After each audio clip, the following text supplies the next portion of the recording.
नमस्कार दोस्तों, स्वागत है आपका आपके अपने चैनल पोस्टल मिशन में। हम फिर से हाजिर हैं एक नई वीडियो एक नए टॉपिक के साथ।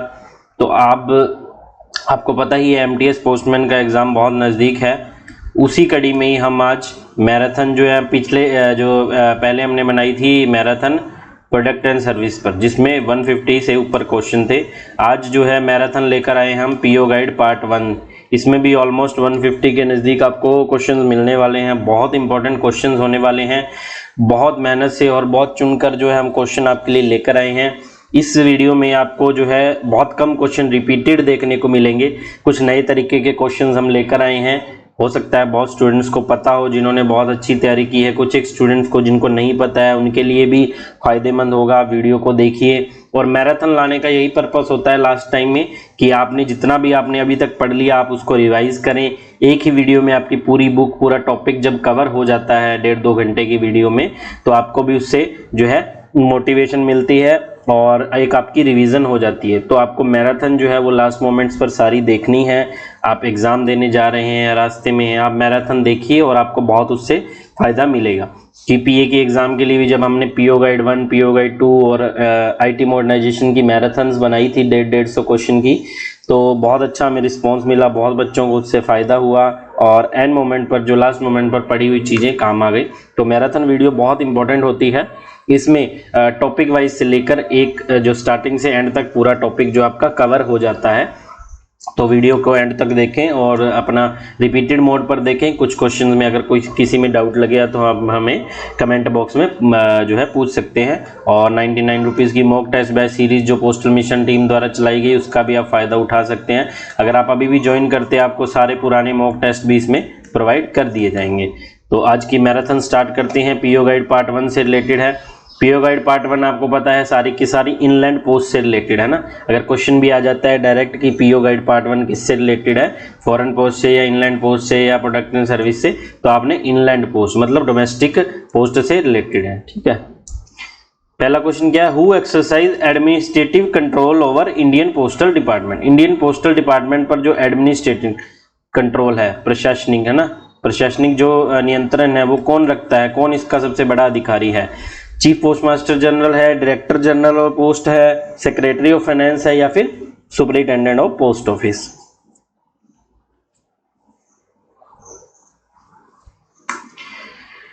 तो बिल्कुल हमें पता है जो है डिपार्टमेंट ऑफ पोस्ट का हेड होता है DG, director general of post. DG और सेक्रेटरी पोस्ट जो होती हैं ये हायर लेवल की पोस्ट होती हैं, डीजी पोस्ट इसे बोला जाता है। Second question, how many classes of post office are there in India. Post office को कितनी क्लासेज में जो है इंडिया में बांटा गया है, कितने वर्गों में बांटा गया है? 1, 2, 3 या 4?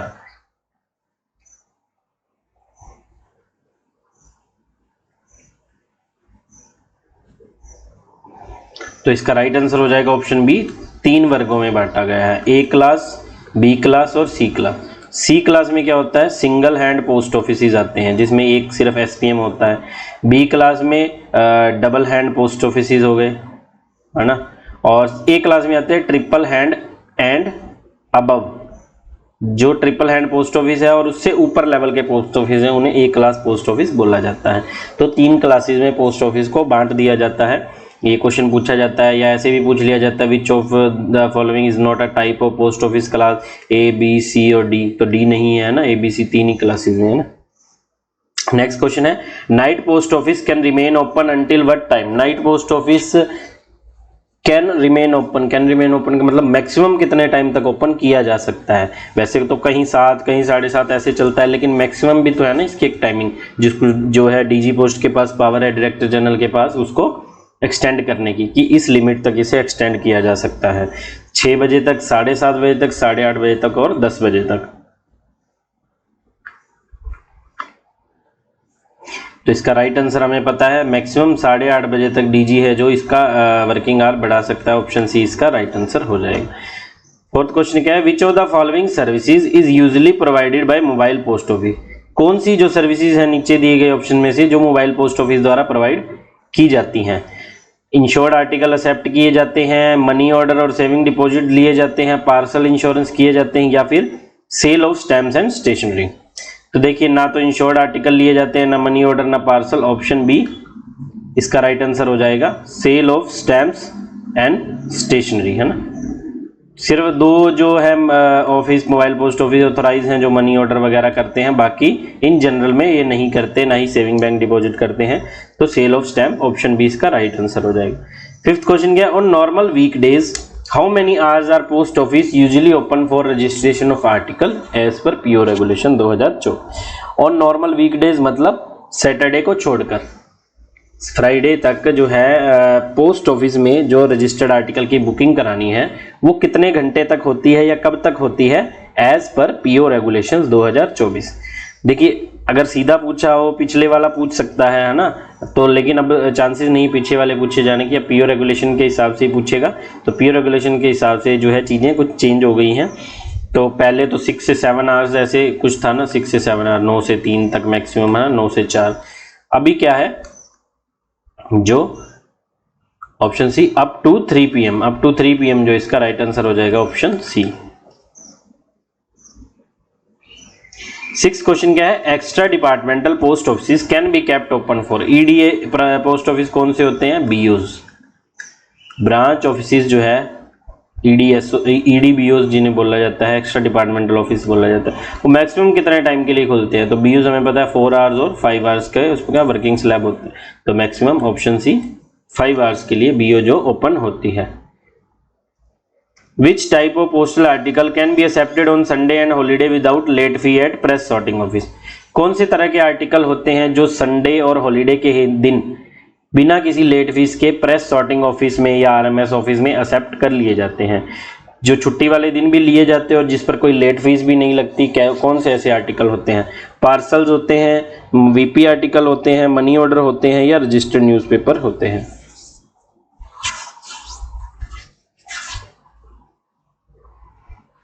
तो इसका सही जवाब होगा option be registered newspaper. Option be registered newspaper जो होते हैं वो संडे और हॉलीडे के दिन बिना किसी लेट फीस के एक्सेप्ट किए जाते हैं। 8th क्वेश्चन क्या है, how many compulsory national holidays are observed by all post office in India. जो है डिपार्टमेंट ऑफ पोस्ट द्वारा, या हम डिपार्टमेंट ऑफ पोस्ट की ही बात करेंगे कि इंडिया में जो डिपार्टमेंट ऑफ पोस्ट में कंपल्सरी नेशनल हॉलीडेज हैं जो कितनी ऑब्जर्व की जाती है एक साल में। कंपल्सरी में मतलब जो होली, जो दिवाली हो गई है ना, दशहरा हो गया, गांधी जयंती, 15 अगस्त, 26 जनवरी, ईद हो गई, ये सब जो कंपल्सरी हॉलीडेज, तो ये कितनी है टोटल, कि ये सब पूरे इंडिया में सेम है, हर एक सर्कल में भी सेम है ना। कुछ एक जो छुट्टियां होती है वो सर्कल टू सर्कल वेरीफाई करती है, स्टेट टू स्टेट उनके कल्चर के हिसाब से, है ना। लेकिन कुछ छुट्टियां फिक्स होती हैं जो पूरे इंडिया में मनाई जाएंगी, तो वो कितनी होती है, ऑप्शन है 14 छुट्टियां जो है वो फिक्स होती है, सारे पूरे इंडिया में मनाई जाती है। Which type of postal article are given the fastest treatment by post office. नीचे दिए गए ऑप्शन में से कौन से पोस्टल आर्टिकल को पोस्ट ऑफिस द्वारा फास्टेस्ट ट्रीटमेंट मतलब जल्दी पहुंचाने की कोशिश की जाएगी, फास्टेस्ट ट्रीटमेंट दिया जाएगा। जो फुल्ली प्रीपेड आर्टिकल होंगे मतलब जिन पर पूरी स्टैंप लगी है उनको, या इनसफिशिएंटली है जिन पर कम लगी है, या अनपेड है जिन पर कुछ लगा ही नहीं है टिकट्स, या फिर ऑफिशियल, कौन से आर्टिकल को फास्टेस्ट ट्रीटमेंट दिया जाता है।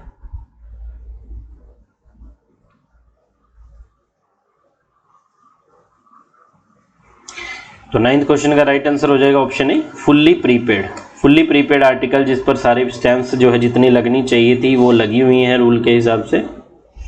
10th क्वेश्चन है, if embossed stationery has insufficient postage how is the balance paid. Embossed stationery मतलब ये हमने एनवेल्प लिया, यहाँ पर 5 रुपए का एम्बोज्ड होता है ना, किसी की भी फोटो लगी हो, 5 रुपए की टिकट लगी है, वो लिफाफा हमने 5 रुपए में लिया। तो अगर हमें ऑर्डिनरी आर्टिकल ही भेजना है 20 ग्राम तक, तब तो हमारा पूरा है, 5 रुपए की टिकट लगी है, हमें कोई दिक्कत नहीं। अगर हमें 40 ग्राम या 35 ग्राम वेट का जो है आर्टिकल भेजना है और इस पर 5 रुपए लगे हैं, तो इस पर 10 लगने चाहिए, तो हमें 5 रुपए और चाहिए है ना इस पर। तो वो पूछा है कैसे उसको पेमेंट कर सकते हैं, कैश में कर सकते हैं, एडिशनल पोस्टेज स्टैंप में, फ्रैंकिंग में, या कैन नॉट बी पेड।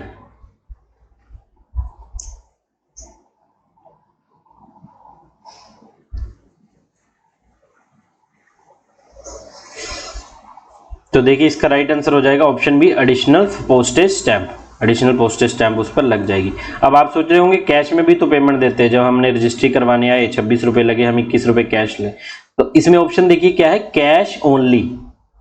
अगर ऐसे लिखा होता कि in cash and in additional postage stamp तब वो भी ठीक होता, अब है कैश ओनली, तो कैश ओनली तो गलत है ना, हम टिकट्स लगाकर भी तो पेमेंट दे सकते हैं, तो इसका राइट आंसर ऑप्शन बी हो जाएगा। 11वां क्वेश्चन है what is the purpose of franking machine. Franking machine एक बहुत इंपॉर्टेंट टॉपिक है, आपको पता है इससे बहुत सारे क्वेश्चंस बनते हैं और 1 से 2 क्वेश्चन आपको पूछे ही जाएंगे। फ्रैंकिंग मशीन के जितने भी रूल है, कितनी तरह की होती है, क्या काम आती है, कहाँ पर लेटर पोस्ट किए जाते हैं, मीटर रीसेट कब किया जाता है, कितने % रिबेट है, लाइसेंस फीस क्या है, रिन्यूअल फीस क्या है, कौन परमिशन देता है, कौन जो है गवर्नमेंट ऑफिस के लिए परमिशन देता है, ऐसे क्वेश्चन बनते हैं ना। तो फ्रैंकिंग मशीन का क्या पर्पस क्या होता है, स्टैंपिंग इंप्रेशन एज पोस्टेज। ऐसे ये लेटर है, यहाँ पर हम पोस्टेज लगाते हैं ना, तो फ्रैंकिंग में क्या होगा, यहाँ पर एक मशीन से छपाई कर दी जाएगी, उस पर स्टैंप लगा दी जाएगी, उस पर लाइसेंस नंबर होगा उस फर्म का, और पोस्टेज होगी 22 रुपये है, 5 रुपये है, 3 रुपये है, जो भी है ना। तो ऑप्शन सी इसका राइट आंसर हो जाएगा। 12वां क्वेश्चन है which of these can not be recognised as postage payment. नीचे दिए गए ऑप्शन में से कौन सी जो है ये ऑप्शंस हैं जो पोस्टेज पेमेंट के लिए मान्य नहीं होंगी, उन्हें पोस्टेज पेमेंट के तौर पर नहीं गिना जाएगा। एम्बोस्ड स्टेशनरी, एम्बोस्ड स्टेशनरी तो गिनी जाती है ना, जिस पर छपे होते हैं stamps, stamps with initials perforated printed letters card, या फिर टॉर्न और डिफेज स्टैम्प्स।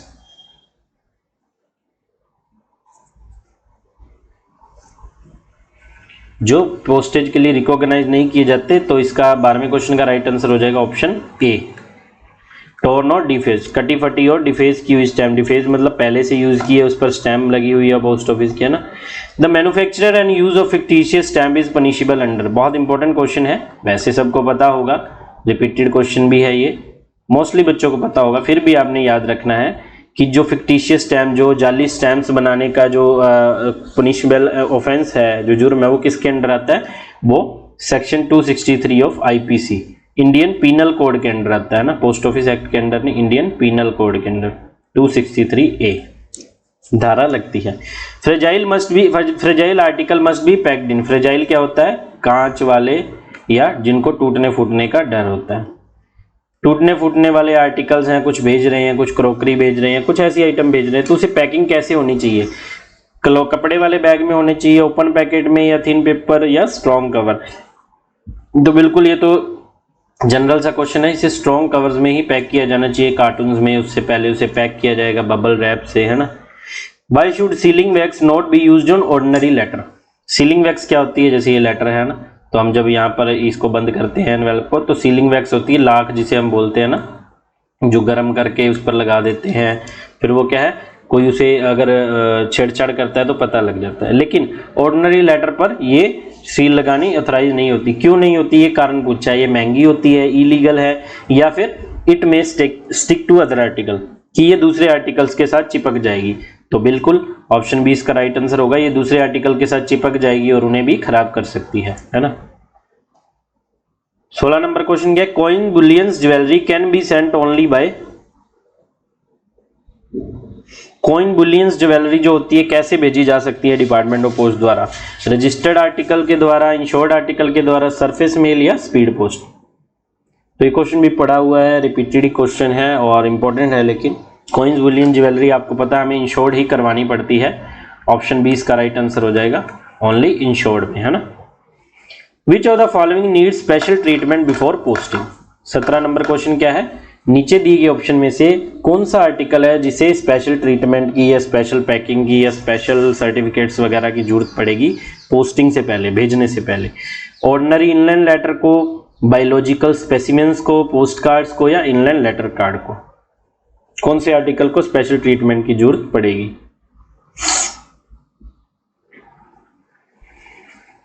तो 17 नंबर क्वेश्चन का राइट आंसर हो जाएगा option B, biological specimens. Biological specimen मतलब बायो, जो लैब में जो जानवरों के या जो भी जीव जंतुओं के स्पेसिमेंस होते हैं, सैंपल्स होते हैं, उनके लिए, है ना। 18th क्वेश्चन क्या है, why it is desirable to post article early. ये जनरल क्वेश्चंस है कि आर्टिकल्स को जल्दी पोस्ट करना डिजायरेबल क्यों है, क्यों सजेस्ट किया जाता है। अब देखिए वैसे तो कई अभी मोस्टली ऑफिसेज में क्या है, जहाँ RMS ऑफिसेज अभी साथ ही आ गए हैं, वहाँ तो चाहे आप सुबह 9 बजे डाक पोस्ट करो, है ना, चाहे शाम को 5 बजे करो, वो एक ही बार जानी है मेल मोटर के थ्रू, है ना। लेकिन कई कई जगह या और पहले ऐसे होता था कि मेल 2-3 बार क्लियर होती थी दिन में, पहले 12 बजे, फिर 3 बजे, फिर शाम को 5 बजे। तो उसमें क्या होता था, पहले 12 बजे वाली मेल जो है जब 11:30 तक जितनी बुक हुई वो सारी लेके जाते थे। तो उसमें क्या था, जिसकी जल्दी पोस्ट हुई उसकी जल्दी पहुंच जाएगी, पहले वाली ट्रेन से पहुंच जाएगी, है ना। तो वो इसलिए जल्दी आर्टिकल पोस्ट करने के लिए बोला जाता था, किस लिए, option B, to ensure inclusion in earliest mail, जल्दी वाली मेल में इंक्लूड हो जाए आपका आर्टिकल, इसके लिए। 19 नंबर क्वेश्चन क्या है, where should postage stamp be fixed. बहुत इंपॉर्टेंट क्वेश्चन है, आता ही आता है, कोई ना कोई सर्कल में आता ही है, पीए के एग्जाम में भी आया है ये। कोई भी साइड कर सकते हैं, बैक साइड, नीचे की साइड, या top right hand corner of address side, या upper top right hand corner upper side, है ना। एड्रेस साइड जहां एड्रेस लिखा होता है उसके ऊपर वाली तरफ राइट हैंड कॉर्नर, आपने अपने हाथ से राइट लेफ्ट देखना है, राइट वाली साइड में ऊपर वाली साइड कॉर्नर पे, ठीक है। तो ऑप्शन सी इसका राइट आंसर हो जाएगा। 20वें नंबर क्वेश्चन की तरफ चलते हैं। चैरिटी और non postal stamp used on covers are. Charity और non postal stamp, non postal stamp जो पोस्टल स्टैम्प्स नहीं है लेकिन कोई और स्टैम्प्स है, चैरिटी स्टैम्प्स है, वो कैसे उनको ट्रीट किया जाएगा या क्या माना जाएगा। Accepted as postage, treated as registered, considered pre payment, या नॉट वैलिड फॉर पोस्टेज। क्या उसे प्री पेमेंट माना जाएगा, या उसे पोस्टेज माना जाएगा, या उसे पोस्टेज नहीं माना जाएगा। तो देखिए, चैरिटी और नॉन पोस्टल स्टैम्प है तो उसे पोस्टेज माना जा ही नहीं सकता, जब उसमें लिख ही दिया नॉन पोस्टल है ना। तो ऑप्शन बी इसका राइट आंसर हो जाएगा, not valid for postage. 21 number question क्या है, post office advise use of. Post office क्या एडवाइस करता है, क्या यूज करने के लिए, multiple small stamps, minimum number of stamps, foreign stamps, या charity labels. Post office advise क्या करता है कस्टमर को, जैसे ये पार्सल है या एनवेल्प है, इसे 25 रुपए की टिकट लगनी है, तो आप 1-1 रुपए की 25 टिकट लाएंगे तो पूरा स्पेस यहाँ कवर हो जाएगा ना, एड्रेस लिखने की जगह नहीं बचेगी, फिर पीछे लगानी पड़ेंगी। पोस्ट ऑफिस एडवाइस करता है आप 5-5 रुपए की 5 स्टैम्प्स लगाइए, या 10-10 की 2 और 5 रुपए की 1, कम से कम स्टैम्प्स लगाइए, तो मिनिमम नंबर ऑफ स्टैम्प्स, है ना। 22 नंबर क्या है क्वेश्चन, मेल्स और navy personnel serving on INS ship should be address to. INS ship पर जो नेवी पर्सनल काम कर रहे हैं, जो है इंडियन नेवल सिस्टम जो है, इन पर जो है आर्मी वाले, हमारे जो नेवी वाले काम कर रहे हैं, उनके लिए अगर डाक भेजनी है वो कैसे एड्रेस की जाएगी। क्या रेगुलर पोस्ट ऑफिस के एड्रेस पर, 56 APO के, 99 APO के, या care of fleet mail office Bombay.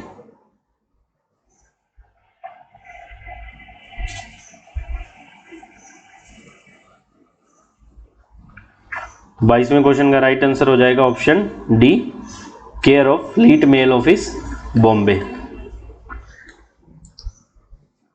23 number question क्या है, an article with an indefinite address will be. Indefinite address है, पूरा एड्रेस नहीं है, उस आर्टिकल को कैसे डील किया जाएगा या कैसे ट्रीट किया जाएगा।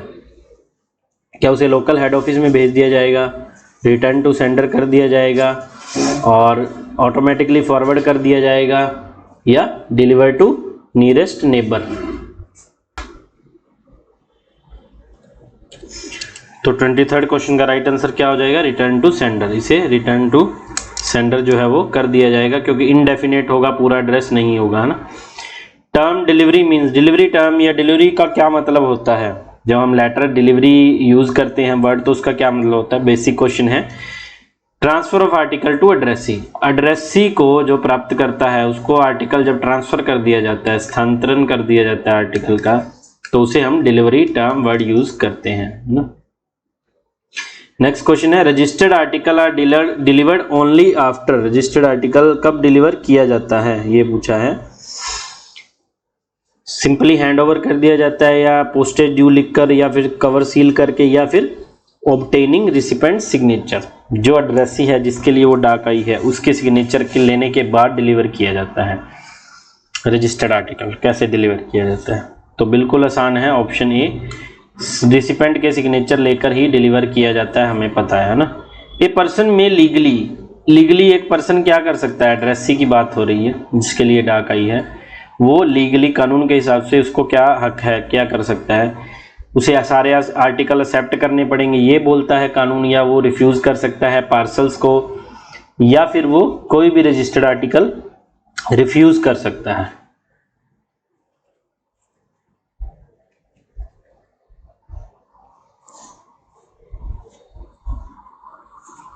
तो इसका राइट आंसर हो जाएगा option A, refuse to accept a registered article. उसके पास हक है, उसके पास जो है राइट है कोई भी आर्टिकल को ना लेने का, रिफ्यूज करने का।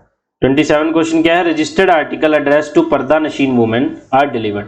पर्दा नशीन वुमेन वाला क्वेश्चन भी बहुत इंपॉर्टेंट होता है। पर्दा नशीन वुमेन है ना, जो बुर्का वगैरह पहनती है, फेस कवर करती है, उनके लिए अगर रजिस्टर्ड आर्टिकल आया तो कैसे डिलीवर किया जाएगा? क्या उनके रिलेटिव को, रिश्तेदार को दे दिया जाएगा, या डायरेक्ट उन्हें ही दिया जाएगा, या फिर कोर्ट से अप्रूवल लेने के बाद दिया जाएगा, या फिर after obtaining witness of a person who is known to postman, या फिर ऐसे विटनेस एक ऐसे बंदे की विटनेस ली जाएगी और उसे दिया जाएगा जो पोस्टमैन का भी जानकार हो, उस पर्दा नशीन वुमेन का भी जानकार हो, उसके लिए वो विटनेस गवाही कर सके। तो बिल्कुल रूल में हमने पढ़ा हुआ है विटनेस जरूरी है, तो इसका राइट आंसर ऑप्शन डी होगा, जो पोस्टमैन को भी नोन होगा वही बंदा विटनेस करेगा। 28 क्वेश्चन है, damage registered article are delivered. Damage registered article जैसे कोई पार्सल आया है ना, वो डैमेज कंडीशन में है, पोस्ट ऑफिस में आया, तो वो कैसे डिलीवर होगा? तो उसमें उस केस में क्या होगा, पोस्टमैन उसे नहीं लेकर जाएगा, उसके लिए इंटीमेशन भेजी जाएगी एड्रेसी को कि आप जो है पोस्ट ऑफिस में आइए और यहाँ आकर पार्सल की डिलीवरी लीजिए। फिर जब डैमेज पार्सल को उसकी जो है उपस्थिति में खोला जाएगा एड्रेसी की पोस्ट मास्टर के सामने, फिर उसकी जो है जो लिस्ट बनाई जाएगी सामान की, क्या क्या सामान उसमें निकला है, इसे इन्वेंटरी लिस्ट बोलते हैं। तो एट पोस्ट ऑफिस ओनली, इसका ए ऑप्शन राइट आंसर हो जाएगा। 29 क्वेश्चन क्या, parcel above 10 kg are deliver. 10 kilo से ऊपर को पार्सल को कैसे डिलीवर किया जाएगा? उसके एड्रेसी के परमाइसिस पर, उसकी हेल्प के द्वारा, या फिर रेलवे द्वारा, या फिर उसके पोस्ट ऑफिस के काउंटर पर ही डिलीवर किया जाएगा, या फिर डिलीवर नहीं किया जाएगा।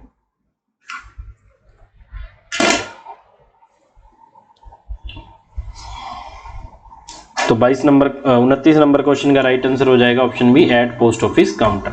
10 किलो से ऊपर के पार्सल होंगे तो उसे पोस्ट ऑफिस के काउंटर पर आकर ही लेना पड़ेगा।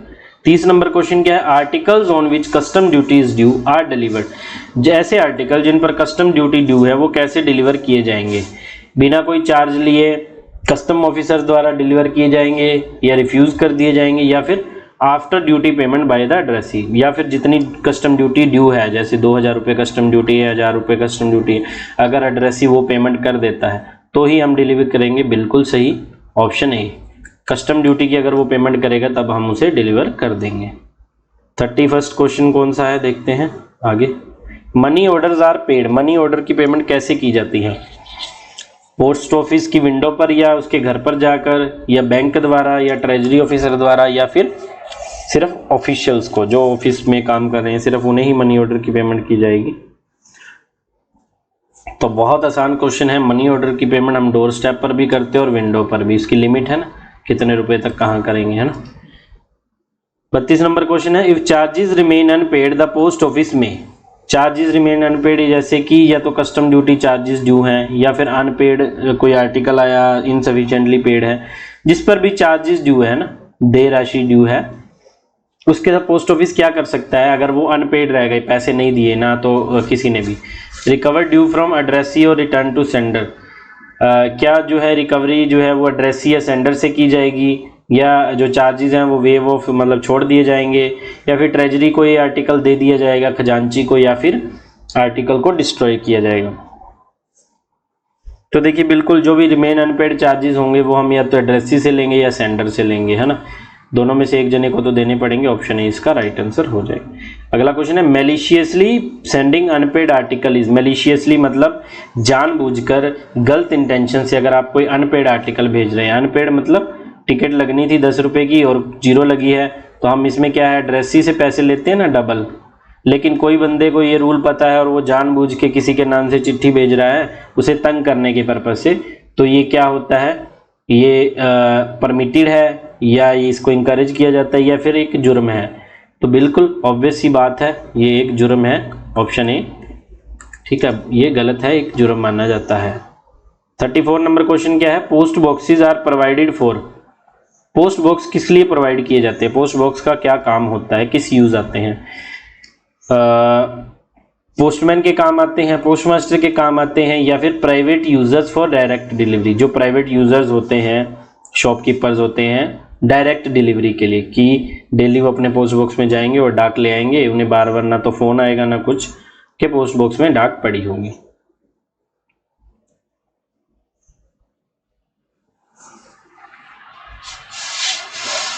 तो इसका राइट आंसर हो जाएगा option A, private user for direct delivery, बिल्कुल सही। 35 क्वेश्चन है, post box are available at, post bag पढ़ लिया, पोस्ट बॉक्स पढ़ लिया, पोस्ट बैग कहाँ अवेलेबल होते हैं? सभी तरह के पोस्ट ऑफिस में, ब्रांच ऑफिस में, या फिर जहां सिर्फ लेटर पोस्ट बॉक्स की फैसिलिटी है सिर्फ वहीं अवेलेबल होंगे, लेटर बॉक्स में पोस्ट बॉक्स, या फिर एवरी डिलीवरी पोस्ट ऑफिस, कहाँ अवेलेबल होते हैं?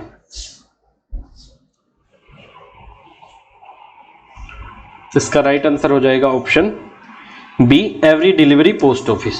सभी सिर्फ डिलीवरी पोस्ट ऑफिस जितने भी हैं, डिलीवरी एसओज या एचओ, वहां पर पोस्ट बॉक्स की फैसिलिटी अवेलेबल होगी, वहां चाहे पोस्ट बॉक्स हो या ना हो, पोस्ट बैग की फैसिलिटी अवेलेबल होगी। ये क्वेश्चन पीए के एग्जाम में भी आया था।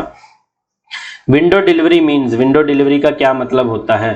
पोस्टमैन के थ्रू आर्टिकल डिलीवर किया जाता है, उसे विंडो डिलीवरी बोला जाता है, या रेलवे स्टेशन द्वारा, या टेलीग्राफ द्वारा, या फिर article collected at post office counter, या जब एड्रेसी है जिसके नाम से आर्टिकल है वो पोस्ट ऑफिस के काउंटर पर आकर अपना आर्टिकल कलेक्ट करता है, उसे विंडो डिलीवरी बोला जाता है।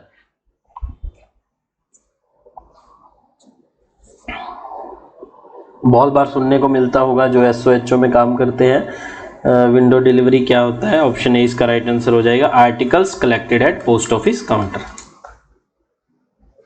37 नंबर क्वेश्चन क्या है, poste restante service mean, poste restante service का क्या मतलब होता है? Holding mail at post office till addressee collect, ये मतलब पोस्ट ऑफिस के उसको आर्टिकल को रखना है जब तक एड्रेसी आर्टिकल ले नहीं लेता है। फॉरवर्डिंग मेल अब्रोड, मेल बाहर भेजने के लिए, रिटर्न टू सेंडर के लिए, या रीडायरेक्शन ऑटोमेटिकली के। पोस्टेज इंस्टेंटे टर्म का मतलब क्या होता है?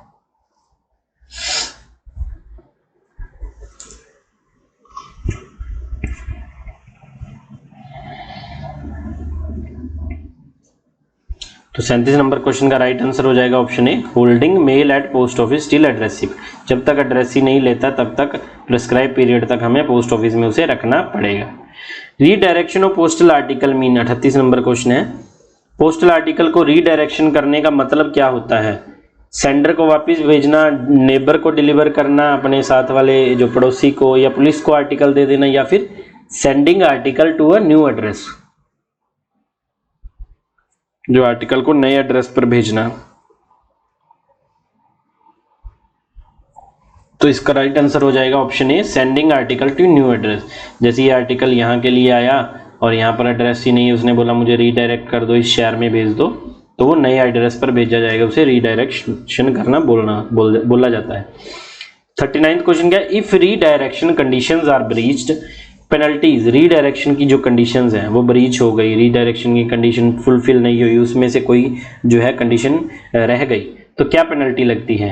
उस पर एडिशनल पोस्टेज लगती है, या जेल होती है, या कॉन्फिस्केशन, या आर्टिकल को कॉन्फिस्केशन कर लिया जाता है, रोक लिया जाता है, या फिर नन ऑफ द अबव।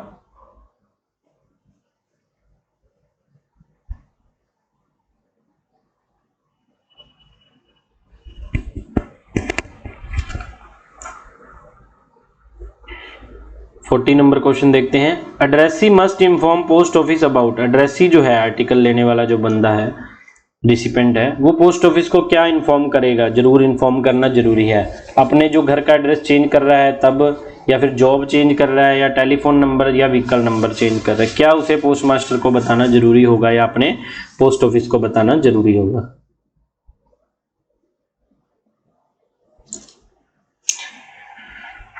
तो इसका राइट आंसर हो जाएगा option A, change of residence, residence जब वो अपना पता चेंज करेगा उसे वो बताना जरूरी होगा। 41 नंबर क्वेश्चन क्या है, unclaimed article are sent to, unclaimed articles जो होते हैं, अनक्लेम्ड आर्टिकल हो गए जिसको क्लेम करने वाला, दावा करने वाला कोई नहीं है, उस आर्टिकल को कहाँ सेंड किया जाता है? मतलब सेंडर का एड्रेस भी नहीं है और जिसे देना है वहाँ भी कोई नहीं है, कोई ले नहीं रहा है, अनक्लेम्ड है ना, तो उसे कहाँ भेजा जाएगा? पुलिस में, कलेक्टर ऑफिस में, रिटर्न टू सेंडर तो कर नहीं पाएंगे, तो उसे return letter office, RLO, return letter office इसे बोला जाता है, रिटर्न लेटर ऑफिस में से भेज दिया जाएगा, ऑप्शन ए इसका राइट आंसर हो जाएगा। 42nd क्वेश्चन क्या है, sender must pay postal charges for, sender जो होता है आर्टिकल का जिसने भेजा है उसे कौन से पोस्टल चार्जेस पे करने होते हैं, रिटर्न आर्टिकल के, डिलीवर्ड पार्सल्स के, पोस्टल स्टैंप के या स्पीड पोस्ट के। देखिए डिलीवर्ड पार्सल के तो वो क्या ही पे करेगा, वो तो अगर डिलीवर हो गया तो अगर कुछ चार्जेस जो है वो एड्रेस ही देगा, है ना, या तो वो रिफ्यूज़ करेगा, या अगर डिलीवर ही हो गया तो एड्रेस ही देगा। पोस्टल स्टैंप भी नहीं हो सकता, स्पीड पोस्ट भी नहीं हो सकता, है ना। तो इसका राइट आंसर होगा ऑप्शन है रिटर्न आर्टिकल। जैसे किसी ने भेजा फॉरेन पार्सल हम भेजते हैं ना, तो वहाँ से वापस आ गया तो रिटर्न आ गया। रिटर्न में भी इसका क्या होता है, हाफ द पोस्टेज लगता है और कस्टम ड्यूटी जो भी कुछ ड्यू हो तो इसके चार्जेस जो है वो सेंडर को ही देने पड़ते हैं। ऑप्शन ए इसका राइट आंसर होगा, रिटर्न आर्टिकल्स के चार्जेस देने पड़ते हैं। 43rd नंबर क्वेश्चन क्या है, suggestion and complaint book is available at, बहुत इंपॉर्टेंट क्वेश्चन है। सजेशन और कंप्लेंट बुक कहाँ अवेलेबल होती है, सजेशन एंड कंप्लेंट मतलब शिकायत और जो है सुझाव पुस्तिका, है ना, शिकायत एंड सुझाव पुस्तिका इसको बोला जाता है। बहुत इंपॉर्टेंट क्वेश्चन है। ये कहाँ अवेलेबल होती है, क्या सिर्फ जनरल पोस्ट ऑफिस में होती है, सर्कल ऑफिस में, आरएमएस ऑफिस में, या सभी तरह के पोस्ट ऑफिस में, चाहे वो हेड ऑफिस हो, सब ऑफिस हो या ब्रांच ऑफिस हो।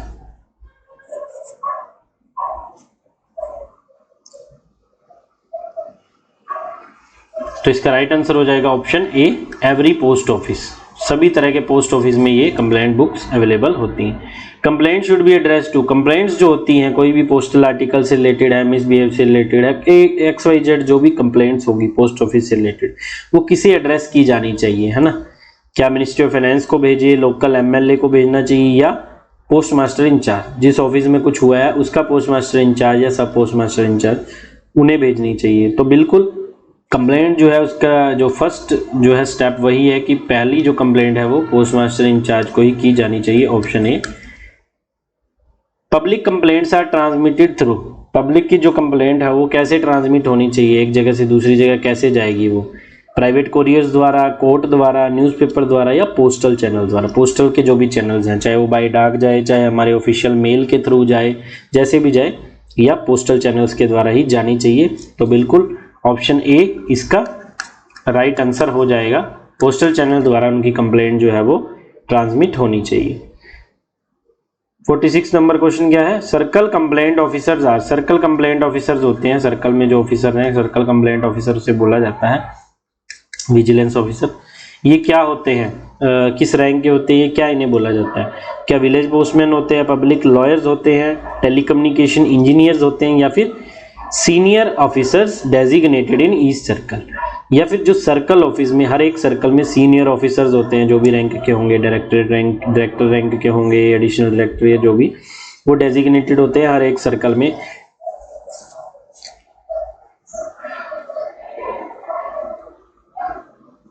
तो इसका राइट आंसर हो जाएगा option A, senior officer designated in each circle.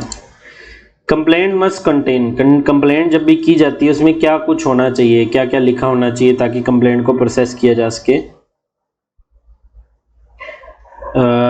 Personal opinion लिखा जाना चाहिए, कोई डिटेल नहीं चाहिए, पुलिस एफिडेविट होना चाहिए, या फिर particulars like date, office, article details. जैसे आर्टिकल की कंप्लेंट कर रहे हैं तो उसमें किस डेट को आर्टिकल बुक हुआ, आर्टिकल का नंबर, आर्टिकल कंटेंट क्या क्या थे और किस ऑफिस से भेजा गया, ये सब कंप्लेंट में होना चाहिए ताकि जो है इंक्वायरी कर रहा है, इंक्वायरी अफसर है, उसे आसानी हो सके। तो ऑप्शन ए इसका राइट आंसर हो जाएगा।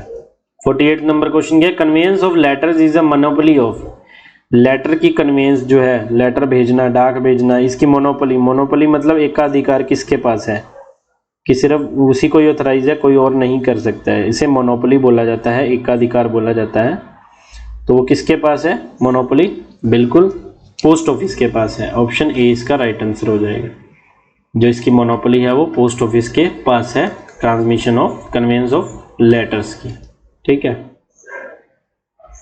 Postal department's legal responsibility is, postal department की लीगल रिस्पॉन्सिबिलिटी क्या है, कोई भी केस में, कंप्लेंट के केस में, या आर्टिकल लॉस्ट के केस में, या जो भी किसी भी तरह की लाइबिलिटी, मतलब जो हमारी देनदारी बोलते हैं हम, है ना, जिसे जो हमारी जिम्मेदारी है, जवाबदारी है, अकाउंटेबिलिटी है, वो किस हद तक है, क्या अनलिमिटेड है, सारी लाइबिलिटी ही पोस्ट ऑफिस की है, या पोस्ट ऑफिस की कोई भी लाइबिलिटी नहीं है, या सिर्फ कंपनसेशन देना ही हमारी लाइबिलिटी है, या फिर limited liability as per law, या फिर जो कानून के आधार पर फिक्स की गई है लिमिटेड लाइबिलिटी, कि जहां जितनी फिक्स की गई है वहां पर उतनी ही लाइबिलिटी है, हर जगह पूरी नहीं है और हर जगह इग्नोर भी नहीं किए जा सकते।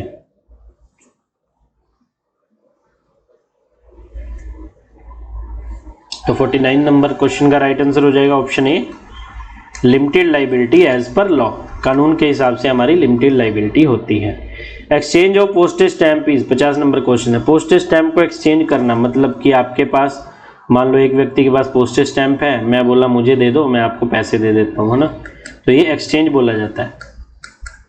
क्या एक्सचेंज ऑफ पोस्टेज स्टैम्प सही है? ऑप्शन क्या है? नहीं, परमिटेड नहीं है, फॉरेनर्स के लिए परमिटेड है, चैरिटीज के लिए है, या फिर अलाउड फ्रीली, या फिर हाँ फ्री है जी, जो मर्जी कर सकता है। आप स्टैम्प लाए, आपने मुझे दे दी, मैंने आगे बेच दी।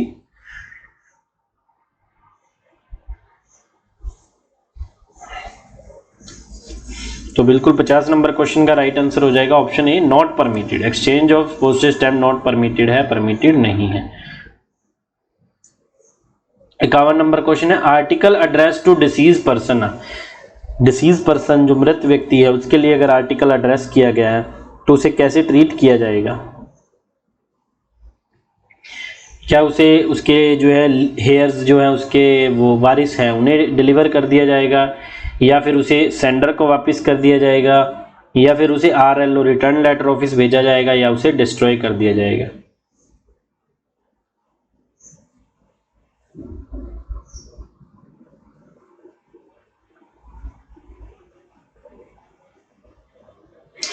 तो देखिए इसका राइट आंसर होगा option A, return to sender, है ना, ये रिटर्न टू सेंडर। RLO कब भेजा जाएगा? जब उस पर सेंडर का एड्रेस नहीं होगा या नहीं दिख रहा होगा, तब उसे अनक्लेम्ड करके RLO को रिटर्न लेटर ऑफिस को भेज दिया जाएगा। अभी तो इसे रिटर्न टू सेंडर ही किया जाएगा। 52 नंबर क्वेश्चन है, village postman also provide. Village postman जो होते हैं, GDS, BPM, ABPM जो भी हैं, वो क्या क्या प्रोवाइड करते हैं? उनके पास क्या क्या होता है?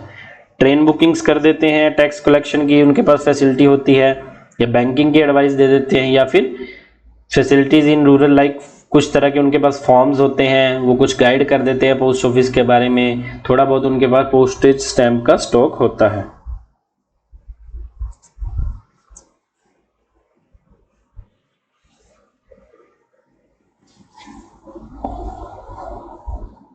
बिल्कुल 52 नंबर क्वेश्चन का राइट आंसर हो जाएगा option A, facilities in rural area like forms and guidance. 53 number question है, inland post refer to. Inland post का मतलब क्या होता है? इनलैंड पोस्ट, है ना, एक होता है इंटरनेशनल और एक होता है इनलैंड। तो PO गाइड 1 हमने पहले ही बताया था, इनलैंड पोस्ट से रिलेटेड है। इनलैंड पोस्ट का मतलब क्या होता है? Postal article with in India या फॉरेन कंट्री। तो option A, postal article with in India, जो इंडिया में ही आर्टिकल पोस्ट किए गए और इंडिया के लिए ही पोस्ट किए गए हैं पूरे इंडिया के अंदर, उसे इनलैंड पोस्ट बोला जाता है। Postal article mean, postal article के अंदर क्या क्या आता है? ठीक है, इंपॉर्टेंट क्वेश्चन है ये, देखिए थोड़ा ट्रिकी सा क्वेश्चन है। पोस्टल आर्टिकल के अंदर क्या क्या आता है? पोस्टल आर्टिकल का मतलब क्या होता है? क्या सिर्फ इसमें रजिस्टर्ड लेटर आते हैं, या पार्सल आते हैं, या ऑफिशियल डाक आती है, या फिर कोई भी letter, post card, parcel, packet handled by the post office?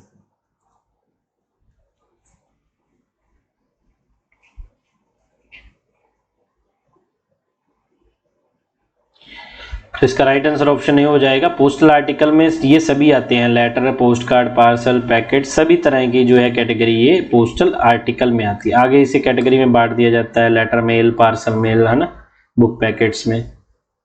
55 number question क्या है? First class mail include. ये तो पेट क्वेश्चन है, बेसिक क्वेश्चन है, सभी को पता है। ये प्रोडक्ट एंड सर्विस में भी आ जाता है और PO गाइड 1 में भी पूछ लिया जाता है। तो बेसिक क्वेश्चन है, ये तो पता ही होना चाहिए। फर्स्ट क्लास मेल में क्या है? लेटर, इनलैंड लेटर, कार्ड और पोस्ट कार्ड, 3 तरह के जो है होते हैं। इनको विदाउट कोई air surcharge all up scheme के अंडर जो है इसे free of cost air transmit किया जाता है, मतलब एयर चार्जेस नहीं लिए जाते, पोस्टेज ही ली जाती है। 56 नंबर क्वेश्चन है, letter must be posted with. Letters जो भेजे जाते हैं उन्हें पोस्ट किया जाना चाहिए कैसे? कोई पोस्टेज ना लगाओ, उस पर पार्शियल पेमेंट करो, कम पेमेंट करो, या रेवेन्यू स्टैंप लगाकर, या फिर फुल प्रीपेमेंट ऑफ पोस्टेज। देखिए लेटर्स के लिए पोस्ट ऑफिस तो यही सजेस्ट करता है ना, फुल प्रीपेमेंट पोस्टेज लगाइए, जितनी जरूरत है उतनी लगाइए। बट कई बार जब हमने लेटर बॉक्स में डाल दिया तो अब हम कैसे जानेंगे कौन बंदा है, उसने कम टिकट लगा दी, तो हम इसको भेज देते हैं और एड्रेसी से पैसे ले लिए जाते हैं। तो ऑप्शन ए इसका राइट आंसर होगा, full prepayment of postage. 57 number question क्या है, unpaid or insufficiently paid official postal article are treated as. Unpaid या इनसफिशिएंटली पेड, इधर हमने बहुत बार बता दिया, आपको पता लग गया होगा। जो कम राशि पे की गई है और जिन पर राशि ही पे नहीं की गई, ऐसे पोस्टल आर्टिकल को कैसे ट्रीट किया जाएगा?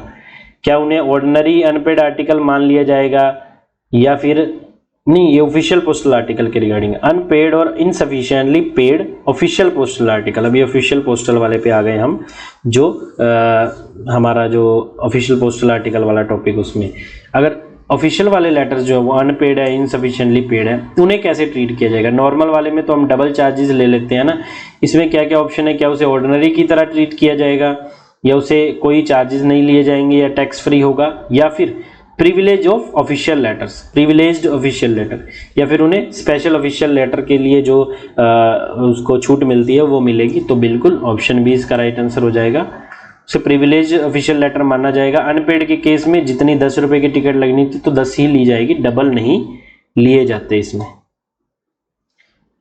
58 नंबर क्वेश्चन क्या है, what is the main purpose of service stamp. Service stamps जो होती हैं उनका मेन पर्पस क्या होता है? देखिए पोस्टेज स्टैम्प तो होती है जनरल पब्लिक को सबको इशू की जाती, सर्विस स्टैम्प्स होती हैं जो सिर्फ गवर्नमेंट ऑर्गेनाइजेशंस, डिपार्टमेंट, मिनिस्ट्रीज को ही इशू की जाती है, जो वो भी उनके ऑफिशियल लेटर के बेस पे, जब वो अपने ऑफिस के ऑफिशियल लेटर्स को लेकर आते हैं उस बेस पर। तो इनका मेन पर्पस क्या होता है? स्टेट के लिए रेवेन्यू कलेक्ट करना, प्राइवेट कम्युनिकेशन को फ्री करना, फ्रैंकिंग के लिए, या फिर डिस्टिंग्विश गवर्नमेंट कॉरस्पॉन्डेंस, या फिर प्राइवेट जो डाक जा रही है और गवर्नमेंट की जो डाक जा रही है, लेटर जा रही है, उन दोनों में थोड़ा फर्क स्थापित करना, ताकि स्टैम्प देखकर जो है फर्क पता लग जाए, है ना। तो बिल्कुल 58 क्वेश्चन का राइट आंसर होगा option B, to distinguish between government correspondence and private correspondence. 59 number question क्या है, local fund officials are entitled to use. Local fund officials होते हैं, उन्हें क्या यूज करने की जो है परमिशन होती है, एंटाइटल होते हैं वो? ऑर्डिनरी पोस्टेज स्टैम्प के, स्पेशल सील्स के, फ्री पोस्टेज के, या फिर service stamps under prescribe rule, या फिर वो सर्विस स्टैम्प यूज कर सकते हैं जो है प्रिस्क्राइब रूल्स के बेस पर, ऐसा नहीं कोई भी मर्जी से, जो भी उनको रूल बताए गए हैं। लोकल फंड ऑफिशियल्स है ना।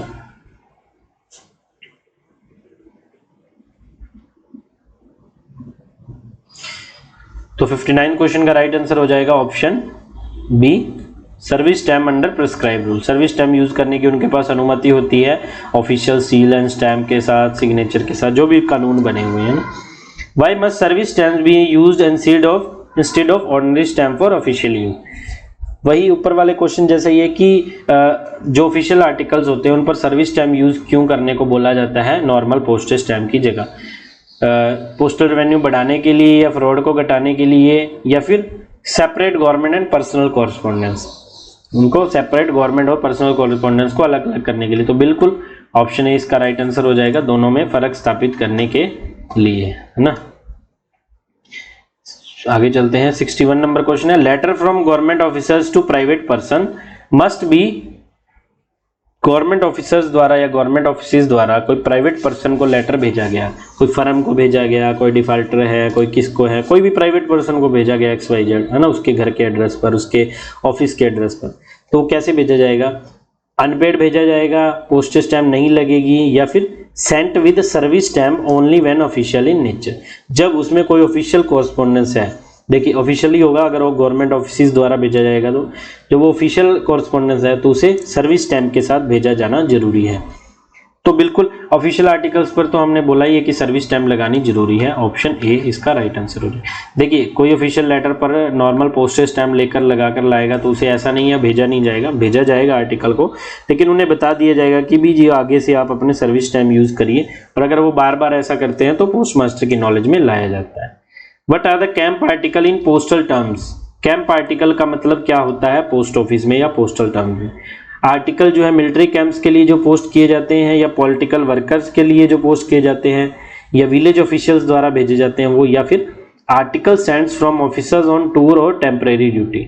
जो आर्टिकल्स ऑफिसर जो टूर पर होते हैं, टीडी टेम्परेरी ड्यूटीज पर, या जो टूर पर गए हुए हैं उनके द्वारा, या उनको जो लेटर भेजे जाते हैं वो कैंप आर्टिकल कहलाते हैं। ये ऑप्शन हमें दिए हैं।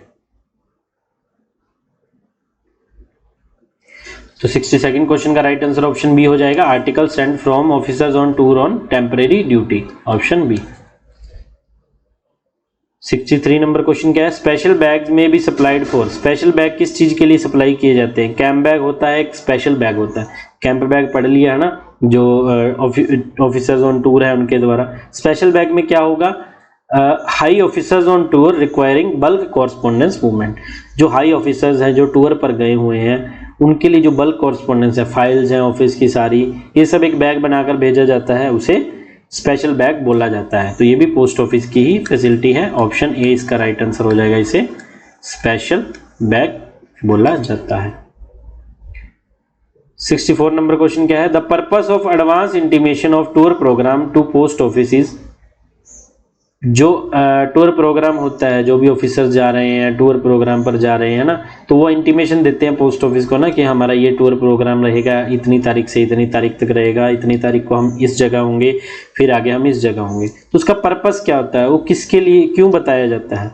टू एडवर्टाइजमेंट ऑफिसर के मूवमेंट को एडवर्टाइज करने के लिए, पोस्टेज की छूट लेने के लिए, या फिर ensure availability of special postal arrangement. ताकि ये पहले से बताते हैं, ताकि उनके लिए जो डाक या उनके लिए जो भी पोस्टल आर्टिकल्स आने हैं उनका स्पेशल अरेंजमेंट किया जा सके, जो है कंसर्न सर्कल द्वारा, कंसर्न पोस्टल अथॉरिटीज द्वारा। बिल्कुल ऑप्शन ए इसका राइट आंसर हो जाएगा। 65 नंबर क्वेश्चन क्या है, general prohibition in postal transmission include. Postal transmission में प्रोहिबिशंस का ये क्वेश्चन है। जनरल प्रोहिबिशन में पोस्टल ट्रांसमिशन मतलब पोस्ट ऑफिस द्वारा कोई भी डाक या पार्सल या कुछ भी भेजा जा रहा है, उनमें जो जनरल प्रोहिबिशंस है, सामान्य प्रोहिबिशंस है, रुकावटें, उसमें क्या क्या आते हैं? डेंजरस सब्सटेंसेस, जो है खतरनाक जो चीज़ें होती है substances. Article against public policy के अगेंस्ट जो आर्टिकल है, जैसे ऑब्सोल्यूट है, वो है क्या कहते हैं अभद्र अश्लील जो भी है ना, ये ऐसी चीज़ें भेजी जा रही हैं। तो दोनों ही, both A and B, option C इसका राइट, दोनों ही कैटेगरी ये जनरल प्रोहिबिशन में आती है पोस्टल ट्रांसमिशन में। 66 नंबर क्वेश्चन क्या है, which of the following is not generally prohibited. नीचे दिए गए में से कौन सी आइटम है जो वो प्रोहिबिटेड नहीं होती?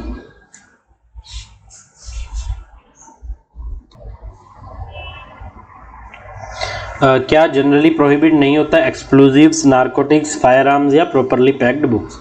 तो एक्सप्लोजिव है, जो विस्फोटक चीज़ें हैं, या नारकोटिक्स है, कुछ नशे वाली चीज़ें, ये सब तो प्रोहिबिट है।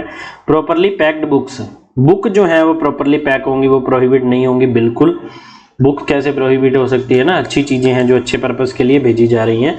तो ऑप्शन सी इसका राइट आंसर हो जाएगा। आगे 67 नंबर क्वेश्चन देखते हैं, local prohibition on postal article depends. Local prohibitions भी होती हैं कुछ, एक है ना, एक जनरल प्रोहिबिशन होती है, एक लोकल प्रोहिबिशन। प्रोहिबिशन मतलब मनाही बोल सकते हैं ना, जो भी रुकावटें। लोकल प्रोहिबिशन किस पर डिपेंड करता है? म्यूनिसिपल कॉर्पोरेशन के ऊपर, पोस्टल डिस्क्रिशन के ऊपर, या फिर कस्टम, एक्साइज और स्टेट लॉज। जो भी कस्टम के लॉज हैं, कानून है, एक्साइज के, या फिर स्टेट के, जिस स्टेट में चीज़ें जा रही है। मान लो पंजाब टू पंजाब में ये बैन है, पंजाब टू हरियाणा में ये बैन है, दिल्ली टू मुंबई में ये बैन है। तो लोकल प्रोहिबिशन ऑप्शन ए इसका राइट आंसर होगा, जो कस्टम और स्टेट लॉज के ऊपर बैन होती है ना। 68 नंबर क्वेश्चन क्या है, injurious article sent by post are. Injurious article जो हानिकारक, इंजूरियस मतलब हानिकारक आर्टिकल्स जो हैं वो कैसे भेजे जाते हैं पोस्ट ऑफिस द्वारा? रिटर्न और डिस्ट्रॉयड बाय पोस्टल अथॉरिटीज के द्वारा उसे डिस्ट्रॉय कर दिया जाता है, उसे वार्निंग के साथ डिलीवर किया जाता है, या उसे कस्टम को भेज दिया जाएगा, या फिर उसे एग्जम्प्ट कर दिया जाएगा, गवर्नमेंट ऑफिस द्वारा भेजा गया है। तो देखिए, इंजूरियस आर्टिकल हानिकारक आर्टिकल है, किसी ने भेज दिए, तो जैसे ही पोस्ट ऑफिस के पास आएगा उसे पता लगेगा, वो क्या करेंगे, आर्टिकल को रिटर्न कर देंगे या डिस्ट्रॉय कर देंगे। अगर रिटर्न करने लायक होगा तो कर देंगे, वरना उसे डिस्ट्रॉय कर देंगे। ऑप्शन ए इसका राइट आंसर हो जाएगा। 69 नंबर क्वेश्चन क्या, article prejudicial to law and order are. जो article prejudicial to law and order, कानून के हिसाब से, प्री जुडिशियल मतलब मान्य नहीं है, कानून के खिलाफ है, तो उन्हें कैसे भेजा जा सकता है, कैसे ट्रीट किया जाएगा? बैन फ्रॉम पोस्टल ट्रांसमिशन से नहीं किया जाएगा, उसे बैन कर दिया जाएगा, उसे कॉन्फिडेंशियल मान लिया जाएगा, या उस पर टैक्स लगाया जाएगा, या उसे अलाउ कर दिया जाएगा अगर सील लगी है तो।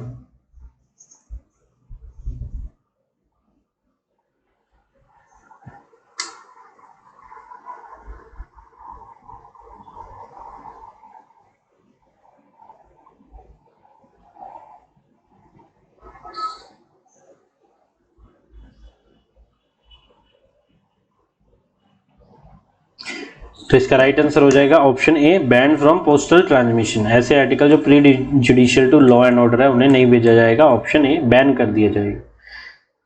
70 नंबर क्वेश्चन क्या है, which is an example of article prejudicial to law and order. Prejudicial to law and order का हमने पढ़ा, कौन से आर्टिकल एग्जाम्पल है जो prejudicial to law and order है? Seditious pamphlet, wedding cards, personal letter,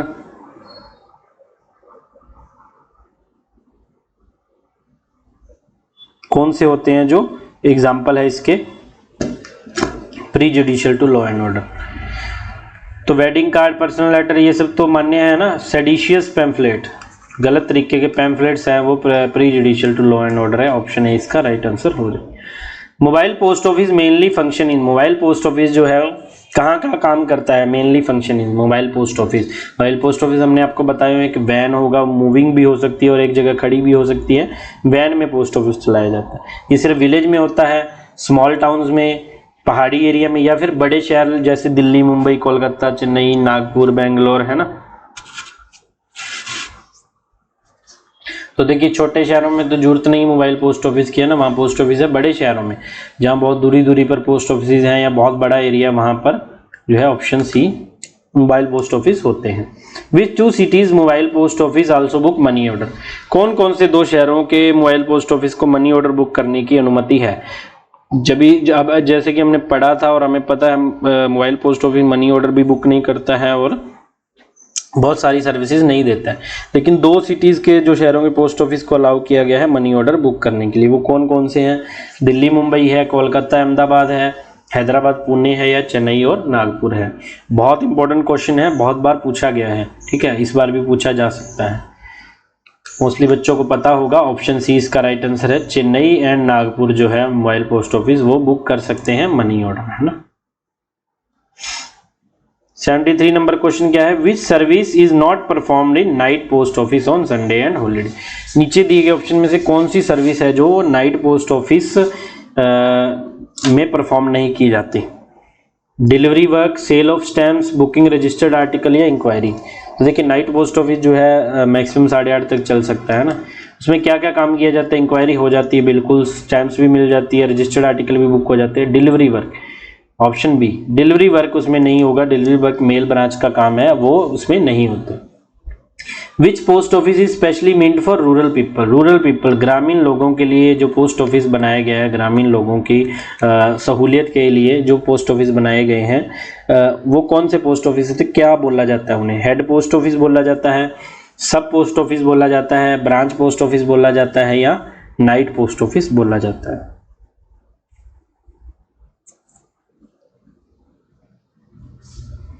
बिल्कुल, ग्रामीण लोगों के लिए जो पोस्ट ऑफिस होते हैं ब्रांच पोस्ट ऑफिस बोला जाता है, बीओज बोला जाता है, ईडी बीओज होती हैं जिनमें बीपीएम एबीपीएम होते हैं, ये छोटे ग्रामीण एरिया में जो है क्षेत्रों में खोले जाते हैं ना। 75 नंबर क्वेश्चन क्या है, C class post office is also known है।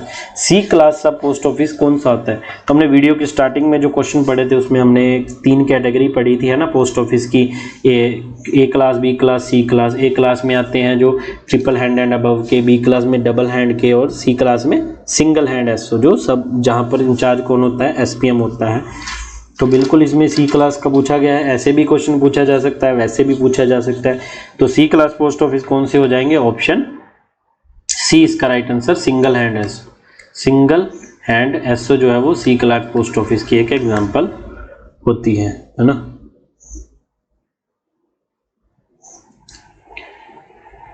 छिहत्तर नंबर क्वेश्चन क्या है, who maintain service book and personal record of employ. Employees जो है हमारे जीडीएस को छोड़कर जो बाकी परमानेंट एम्प्लॉयज़ हैं, एमटीएस, पोस्टमैन, पीए, जो भी एलएसडी है ना, उन सब की सर्विस बुक और पर्सनल रिकॉर्ड कौन मेंटेन करता है? सबकी सर्विस बुक भी वहीं रहती है, उनके पर्सनल रिकॉर्ड्स क्या उनके चेंजेस हुए हैं एजुकेशनल क्वालिफिकेशन में या जो भी, कौन मेंटेन करता है? ब्रांच पोस्ट मास्टर, सब post master, chief post master या हेड पोस्ट ऑफिस? कहाँ ये मेंटेन किए जाते हैं? तो देखिए, जो भी एम्प्लॉयज़ की सर्विस बुक और पर्सनल रिकॉर्ड्स हैं, जो भी चीज़ें हैं, ये सब अकाउंट ब्रांच में मेंटेन की जाती हैं, है ना, अकाउंट ब्रांच में, कंसर्न्ड अकाउंट ब्रांच में। और अकाउंट ब्रांच कहाँ होती है? अकाउंट ब्रांच होती है हेड पोस्ट ऑफिस में। ऑप्शन डी इसका राइट आंसर हो जाएगा। 77 नंबर क्वेश्चन क्या? How many holidays vary from circle to circle? पहले हमने क्वेश्चन पढ़ा था how many compulsory holidays are observed by all India ना, तो हमने 14 पढ़ी थी और टोटल जो हमारी हॉलीडेज होती है साल में वो 17 होती है। तो 3 छुट्टियां जो होती है वो सर्कल टू सर्कल वेरी करती है कि साउथ में अगर ओणम है या पोंगल है, और पंजाब में बैसाखी है, और यूपी में कोई और फेस्टिवल है, बंगाल में दुर्गा पूजा है, या जो भी है, सर्कल टू सर्कल वेरी करती हैं ये छुट्टियां। तो ये 3 होती हैं, टोटल 17 छुट्टी मिलती है, 14 कंपल्सरी और 3 सर्कल टू सर्कल वेरी करती हैं। ऑप्शन सी इसका राइट आंसर हो जाएगा। Who establish department of post in 1854? Department of post आपको पता है कब बना था? 1/10/1854, 1 अक्टूबर 1854 को जो है डिपार्टमेंट ऑफ पोस्ट का इनॉग्रेशन या बनाया गया था। किसके द्वारा बनाया गया था? अंग्रेजों के द्वारा, ऑब्वियसली उस टाइम अंग्रेज ही थे। तो किसके द्वारा पोस्ट ऑफिस बनाया गया था? Lord Clive, Lord Wellesley, Lord Mountbatten या लॉर्ड डलहौजी?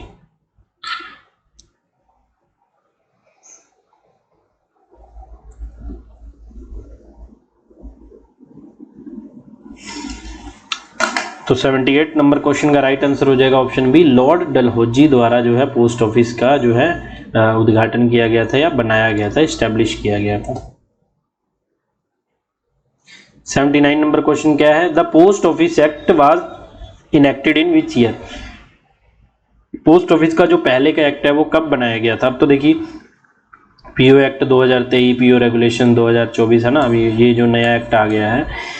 तो पहले का जो एक्ट था अभी तक वही पुराना ही चल रहा था। तो पुराना एक्ट कब बनाया गया था? 1850 में, 1862 में, 1898 में या 1905 में? तो आप देखिए कितने साल पहले, लगभग 150 साल पहले ये बनाया गया था और वही अभी तक चल रहा था। 150 साल पहले का एक्ट था जो अभी उसे चेंज किया गया है।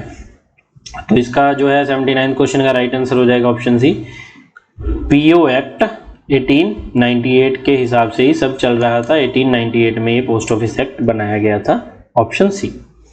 The first post office in India was established in? पहला पोस्ट ऑफिस इंडिया में कब एस्टेब्लिश किया गया था? 1727 में, 1774 में, 1786 में, 1794 में?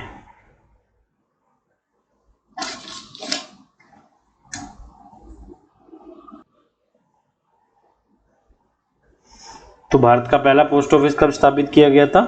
ऑप्शन बी, 1774 में, 1774 में भारत का पहला पोस्ट ऑफिस जो है एस्टैब्लिश किया गया था। The apex body of department of post is known as? Department of post की एपेक्स बॉडी किसे बोला जाता है? बहुत इंपॉर्टेंट क्वेश्चन है, सेम ऐसा कैसा ही क्वेश्चन ये पूछ लिया जाता है, पेट क्वेश्चन। एपेक्स बॉडी जो होती है डिपार्टमेंट पोस्ट की, उसे किसे बोला जाता है? पोस्टल मिशन बोर्ड होता है, डायरेक्टरेट ऑफ पोस्ट होता है, इंडियन पोस्टल अथॉरिटी या फिर पोस्टल सर्विस बोर्ड?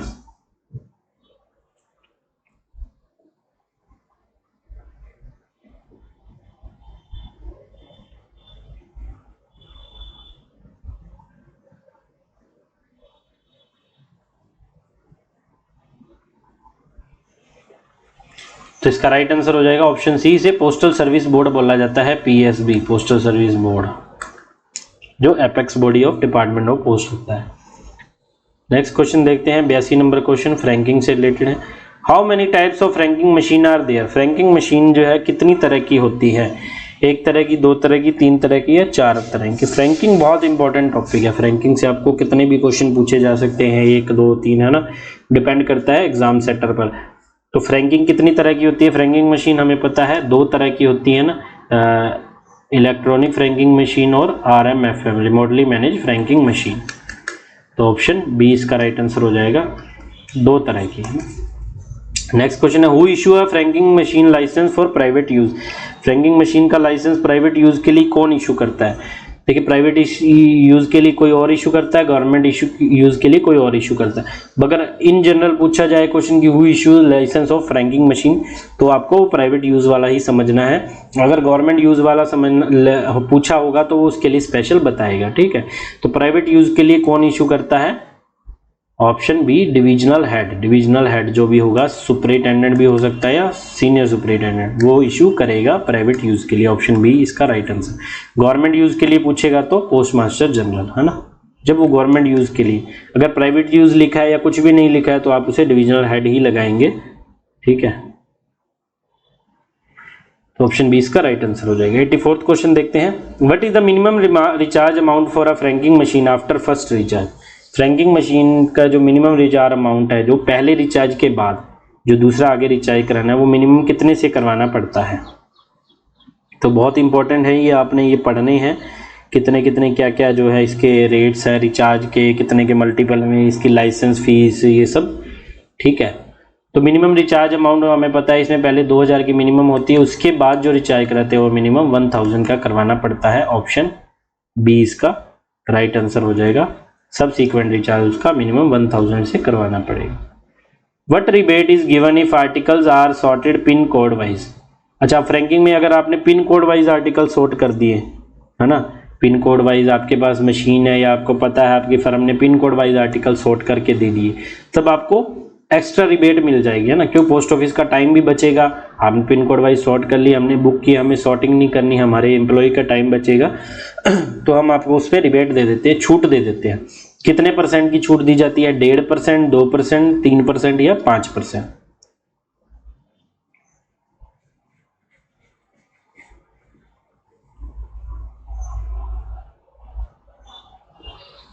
तो इसका राइट आंसर हो जाएगा ऑप्शन बी, 2% की इस पर छूट दे दी जाती है, 2% की फ्रैंकिंग मशीन के article pin code wise sorted. 86 नंबर क्वेश्चन क्या है? What is the validity period of a franking licence. Franking machine का लाइसेंस जब एक बार ले लिया जाता है तो उसकी वैलिडिटी क्या है, कितने टाइम के लिए वो मान्य रहता है? 3 साल, 4 साल, 5 साल या 10 साल?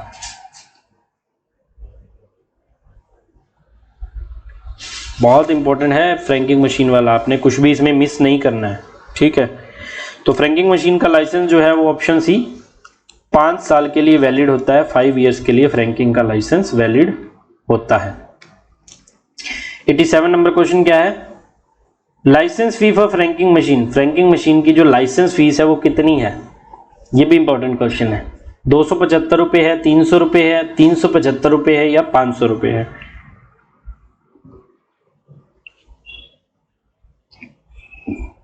हम आपको पीओ गाइड 1 वाला जो आज मैराथन करवा रहे हैं, ये तो इम्पोर्टेंट है ही है।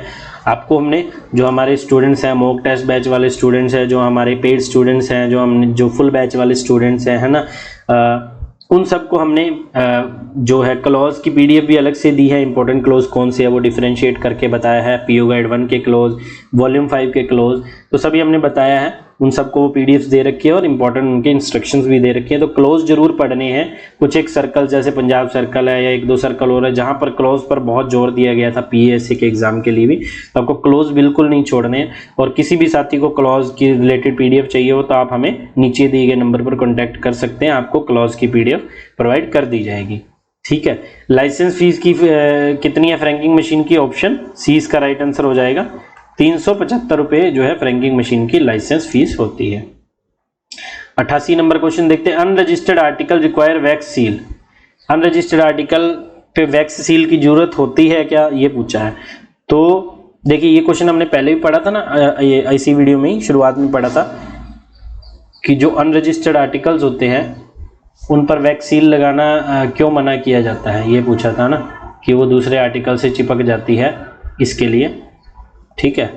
तो इसमें पूछा है अनरजिस्टर्ड आर्टिकल पर वैक्स सील की जरूरत होती है, तो इसका राइट आंसर क्या आ जाएगा? B, never. अनरजिस्टर्ड आर्टिकल पर वैक्स सील की कोई जरूरत नहीं होती है, नेवर इसका आंसर आ जाएगा। नहीं, नेवर नहीं आएगा, इसका राइट आंसर आएगा option D, not required unless use with thin paper. या तो अगर लगानी है तो उस पर एक पतला सा कागज का टुकड़ा लगाए और उसके ऊपर सील लगाए, है ना। ऑप्शन डी इसका राइट आंसर है। 89 क्वेश्चन क्या है, which of the following can not be sent by post. नीचे दिए गए ऑप्शन में से पोस्ट ऑफिस के द्वारा क्या नहीं भेजा जा सकता। जेन्युइन करेंसी नोट्स भेजे जा सकते हैं, ज्वेलरी, बुलियन या फिर डिफेस्ड नोट और काउंटरफिट कॉइन्स। तो देखिए जेन्युइन करेंसी नोट तो बिल्कुल भेजे जा सकते हैं, ज्वेलरी भी, बुलियन भी, ये सब इंश्योरेंस के साथ भेजे जाते हैं। तो ऑप्शन 20 का राइट आंसर होगा डिफेस्ड नोट और काउंटरफिट कॉइन। खराब कॉइन या खराब नोट्स हैं वो नहीं भेजे जा सकते। ऑप्शन 20 का जो है करेक्ट आंसर हो जाएगा। 90 नंबर क्वेश्चन क्या है, letter box are generally installed. Letter box कहाँ इंस्टॉल किए जाते हैं जनरली? लेटर बॉक्सेस है ना, पोस्ट ऑफिस के अंदर या रेलवे स्टेशन पर या पुलिस स्टेशन में या फिर outside post office and crowded city area. जो पोस्ट ऑफिस में या फिर क्राउडेड सिटी एरियाज में, जहाँ क्राउडेड एरिया होता है सिर्फ वहां इंस्टॉल किए जाते हैं।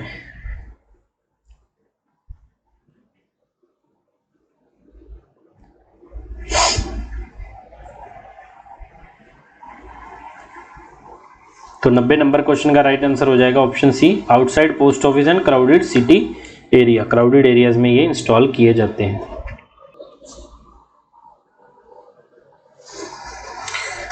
तो अगले क्वेश्चन की तरफ चलते हैं। 91 नंबर क्वेश्चन क्या है, special letter boxes marked for letters only are used for. कुछ एक लेटर बॉक्स होते हैं स्पेशल है ना, कुछ स्पेशल लेटर बॉक्स होते हैं जो पैकेट्स के लिए होते हैं ना, कुछ एक जो है QMS आर्टिकल्स के लिए होते हैं, और कुछ लेटर बॉक्स जो है उस पर लिखा होता है लेटर्स ओनली। तो अगर लेटर्स ओनली लिखा है तो इसका मतलब ये नहीं कि इसमें लेटर ही जाएंगे। ये पूछा है उसमें क्या क्या जा सकता है, मैगजीन, पार्सल्स, करेंसी नोट या लेटर एंड पोस्ट कार्ड। तो देखिए उसमें ना तो मैगजीन जाएगी, ना जो है पार्सल्स जाएंगे, ठीक है, ना करेंसी नोट जाएंगे। तो letter and post card, option C इसका राइट आंसर हो जाएगा। मैगजीन, पार्सल, इनके लिए अलग लेटर बॉक्स होता है, पार्सल पैकेट्स वाला जो होता है ना। 92 नंबर क्वेश्चन क्या है, large official letters fully prepaid can be presented. जो लार्ज ऑफिशियल लेटर्स होते हैं, बड़े बड़े लेटर्स होते हैं जो पोस्ट बॉक्स में नहीं, लेटर बॉक्स में नहीं आ सकते हैं, उनको कैसे प्रेजेंट किया जाएगा, कहाँ लाया जाएगा? पुलिस स्टेशन में, रेलवे बुकिंग काउंटर में, पोस्ट ऑफिस की विंडो या वैन पर, या फिर बैंक में।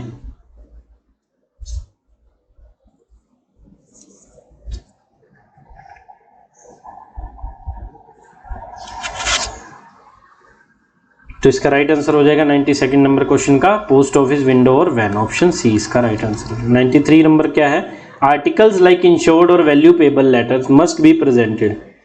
जो वैल्यूएबल आर्टिकल होते हैं या फिर इंश्योर्ड आर्टिकल है वो कहाँ पर प्रेजेंट करने पड़ते हैं अगर उन्हें भेजना है तो? लेटर बॉक्स में डाल सकते हैं, रेलवे ऑफिस में, या कोई शॉप में, या window of the post office. बिल्कुल इंश्योर्ड है या वैल्यूएबल है तो हमें वो बुक ही करवाने पड़ेंगे, वो रजिस्टर्ड ही होंगे, उसकी स्लिप भी मिलेगी। तो ये ना लेटर बॉक्स में, ना रेलवे ऑफिस, ना option B window of the post office पे लाने पड़ेंगे और इन्हें प्रॉपर बुक करवाना पड़ेगा।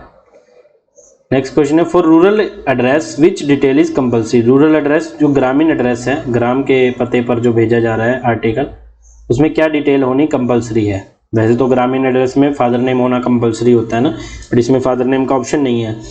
क्या पासपोर्ट नंबर कंपल्सरी है? नहीं। ग्रामीण एड्रेस पर पासपोर्ट नंबर कोई कंपल्सरी नहीं है। बैंक अकाउंट नंबर कंपल्सरी है? नहीं। Bank account number, email ID कुछ कंपल्सरी नहीं। विलेज या थाना, हाँ जो उसको थाना लग रहा है, पुलिस स्टेशन लग रहा है, या विलेज का नेम क्या है, विलेज पोस्ट ऑफिस, ये लिखना जरूरी है। ऑप्शन बी इसका राइट आंसर हो जाएगा। For rural address which detail is compulsory, option B village and थाना नेम।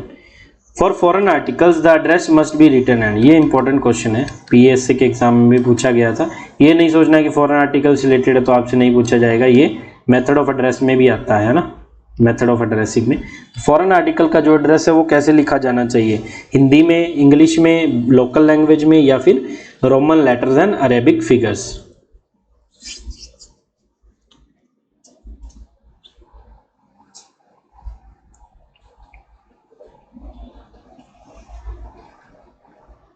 तो 95 नंबर क्वेश्चन का राइट आंसर हो जाएगा option B, Roman letters and Arabic figures only. Option B इसका राइट आंसर हो जाएगा। 96 नंबर क्वेश्चन क्या है, sender's address should be written. Sender का एड्रेस कहाँ लिखा जाना चाहिए? जो सेंडर है आर्टिकल का, उसका एड्रेस भी लिखना जरूरी होता है ना, कि आर्टिकल अगर अनडिलीवर्ड रह गया उसे वापस भी तो करना। तो जैसे ये एनवेल्प है ना, यहाँ पर हम एड्रेसी का एड्रेस लिखते हैं, यहाँ पर हम टिकट्स चिपकाते हैं, यहाँ पर हम रजिस्टर्ड स्पीड पोस्ट कुछ लिखते हैं। तो इतना पोर्शन तो खत्म ही हो गया। अब एड्रेसी का एड्रेस कहाँ लिखा जाना चाहिए? Option B, bottom left corner और back side. Bottom left corner, left ये हो गया, बॉटम ये हो गया, यहाँ पर एड्रेसी का सेंडर का जो है सेंडर का एड्रेस लिखा जाना चाहिए। अगर वहाँ जगह नहीं है, बाई चांस वहाँ जगह नहीं है, वो भर गया, तो हम एनवेल्प के बैक साइड पर जो खाली जगह है वहाँ पर सेंडर का एड्रेस लिख सकते हैं, लेकिन लेफ्ट साइड पर, बॉटम साइड पर लिखना जो है इसमें मान्य होता है। 97 नंबर क्वेश्चन देखते हैं। The authority empowered to allow alteration recall of postal article. कौन सी अथॉरिटी है जो अलाउ करती है आर्टिकल को अल्टरेशन करने की या रिकॉल करने की? किसके पास पावर होती है? पोस्टमैन के पास होती है, सुपरिटेंडेंट ऑफ पुलिस के पास, कोई भी पोस्टल क्लर्क के पास, या फर्स्ट क्लास पोस्ट मास्टर या सुपरिटेंडेंट के पास?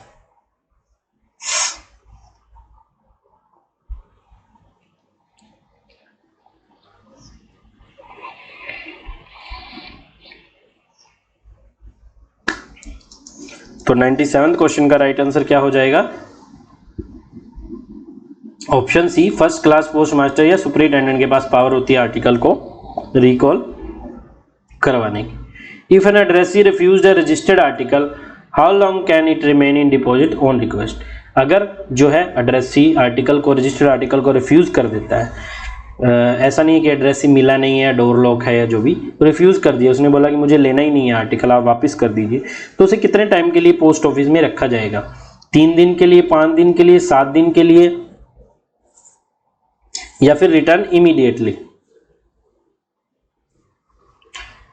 ऑन रिक्वेस्ट इस पे नहीं आएगा, ये चीज गलत हो जाएगी। How long can it remain in deposit? अगर उसने रिफ्यूज ही कर दिया, देखिए रिफ्यूज जब कर दिया, उसने बोल दिया कि मुझे लेना ही नहीं है, तो हम इसे क्यों रखेंगे? अदर केस में तुम्हारे पास 7 दिन की अथॉरिटी है ना, लेकिन अब उसने बोल दिया, रिफ्यूज कर दिया, तो वो तो 7 दिन बाद भी रिफ्यूज ही करेगा। तो ऑप्शन डी इसका राइट आंसर हो जाएगा, रिटर्न इमीडिएटली, उसे इमीडिएटली रिटर्न टू सेंडर कर दिया जाएगा। Insured article below 500 are delivered. Insured article है, कोई इंश्योर्ड आर्टिकल जिसका इंश्योरेंस 500 रुपये से कम हुआ है, जो 500 रुपये से कम की वैल्यू उसे कैसे डिलीवर किया जाएगा? उसे नॉर्मल मैनर में डिलीवर कर दिया जाएगा, जैसे नॉर्मल डाक रजिस्टर डिलीवर की जाती है, या उसे विटनेस के द्वारा डिलीवर किया जाएगा, या फिर उसे पोस्ट ऑफिस की विंडो पर आकर लेना पड़ेगा? 500 रुपये से कम के केस में पूछा है इंश्योरेंस में।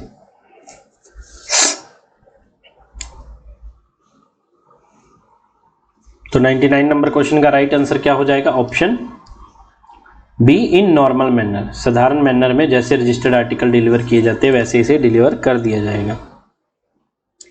आगे 100 नंबर क्वेश्चन देखते हैं। 100 तक पहुंच गए हम।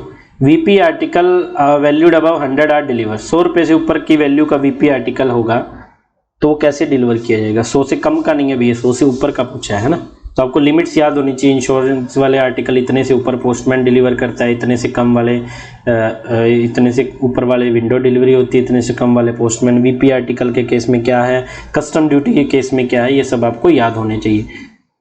तो वीपी आर्टिकल 100 रुपये से ऊपर डिलीवर कैसे होगा? पोस्टमैन तो नहीं करेगा, है ना, तो वो सिर्फ पोस्ट ऑफिस की विंडो पर ही होगा, at post office only. Option B इसका राइट आंसर हो जाएगा। तो 100 क्वेश्चन हमारे यहाँ पर अभी खत्म हो गए। वीडियो और भी है आगे, अभी हमारे बहुत सारे क्वेश्चंस बाकी हैं। 101 नंबर क्वेश्चन क्या है? Small packets receive from foreign countries are charged with.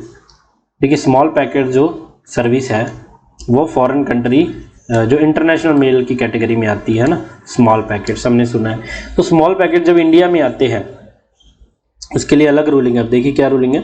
जो स्मॉल पैकेट्स इंडिया में आते हैं डिलीवरी के लिए फॉरेन कंट्री से, उन पर क्या चार्ज किए जाते हैं, कौन से पैसे लिए जाते हैं? क्या उन पर कोई पोस्टेज ड्यू होती है वो लिए जाते हैं, या फिर कस्टम ड्यूटी ली जाती है, या डिलीवरी फीस ली जाती है, या इंश्योरेंस चार्जेस लिए जाते हैं? स्मॉल पैकेट के केस में बहुत इंपॉर्टेंट क्वेश्चन है, बहुत कम स्टूडेंट्स को इसके बारे में पता होगा, है ना।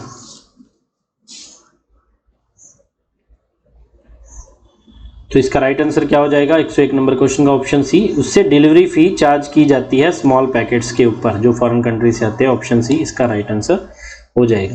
Postman is not bound to. Postman क्या चीज के लिए बाध्य नहीं है, बाउंड नहीं है, मतलब पोस्टमैन क्या चीज है जो उसकी ड्यूटी नहीं है?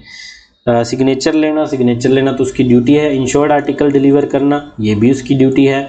अपनी बीट को फॉलो करना, बीट मतलब जो उसे रूट दिया गया है, जो उसकी बीट है जहाँ पर वो डेली डाक बांटने जाता है, वो सब उसे दिया गया है ना।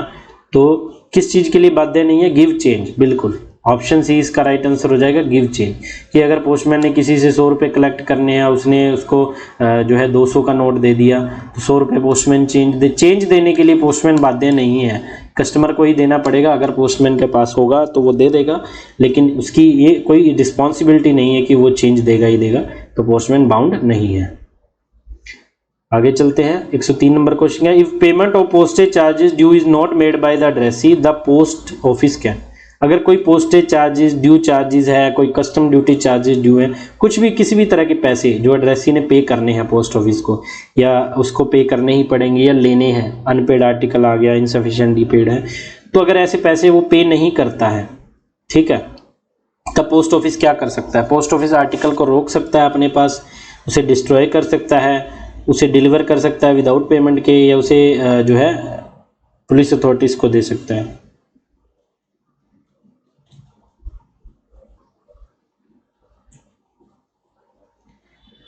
तो इसका राइट आंसर क्या हो जाएगा? Option B, withhold the article. Post office के पास पावर है, वो आर्टिकल को विद होल्ड कर सकता है, रोक सकता है, ठीक है।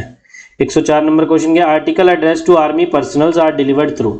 जो एपीओ में आर्टिकल जाते हैं आर्मी पर्सनल्स के लिए 56 एपीओ के एड्रेस पर या 99 एपीओ के एड्रेस पर, वो डिलीवर्ड कैसे किए जाते हैं? बड़ा इंपॉर्टेंट क्वेश्चन है। देखिए हमारे सिविल पोस्टल ऑर्गेनाइजेशन में तो क्या होता है, कोई भी आर्टिकल किसी के नाम पे आया, एड्रेसी के नाम पे, तो हमारा पोस्टमैन या विलेज पोस्टमैन जीडीएस जो है वो उसके घर जाएगा, कोई शॉप है तो शॉप पर जाएगा, बैंक है तो बैंक पर जाएगा, उसे डिलीवर कर देगा इन पर्सन, है ना, जाकर डिलीवर किएगा या उसके घर पर डिलीवर। लेकिन आर्मी में ऐसा नहीं होता। आर्मी में डाक कैसे डिलीवर की जाती है? सपोज कीजिए किसी की डाक आई है, वो 9 मान लो सिखलाई रेजिमेंट है, या फिर कोई 12 मराठालाई रेजिमेंट के नाम पर, सुभाष चंद्र के नाम पर जा रहा है ना, तो उस केस में क्या होगा, वो आर्टिकल जो है पर्टिकुलर उनके आर्मी पोस्ट ऑफिस में जाएगा। फिर हर एक यूनिट का एक यूनिट ऑर्डरली होता है, डीआर भी जिसे बोला जाता है डाक रिसीवर, वो डीआर आएगा, अपनी यूनिट की सारी डाक जो है वो पोस्ट ऑफिस से लेकर जाएगा, उसे ऑफिसर कमांडिंग ऑथराइज करता है कि ये डीआर की ड्यूटी करेगा। उसके टाइम पीरियड फिक्स नहीं होता, कोई भी लग सकता है, वो अपनी यूनिट की सारी डाक लेकर जाएगा, फिर वो अपनी यूनिट में जाकर वो डाक बांट देगा, ठीक है, वहाँ पोस्टमैन नहीं होते। Post box facilities available at office authorise by. Post box facility कहाँ कहाँ अवेलेबल होगी, ये ऑफिस कौन ऑथराइज करता है, किसके पास अथॉरिटी है, वो ऑथराइज करता है कि हाँ जी भाई यहाँ पोस्ट बॉक्स फैसिलिटी देनी है इस ऑफिस में। हेड पोस्ट मास्टर ऑथराइज करेगा, डीजी पोस्ट करेगा, इंस्पेक्टर करेगा, या फिर circle head CPMG, chief post master general.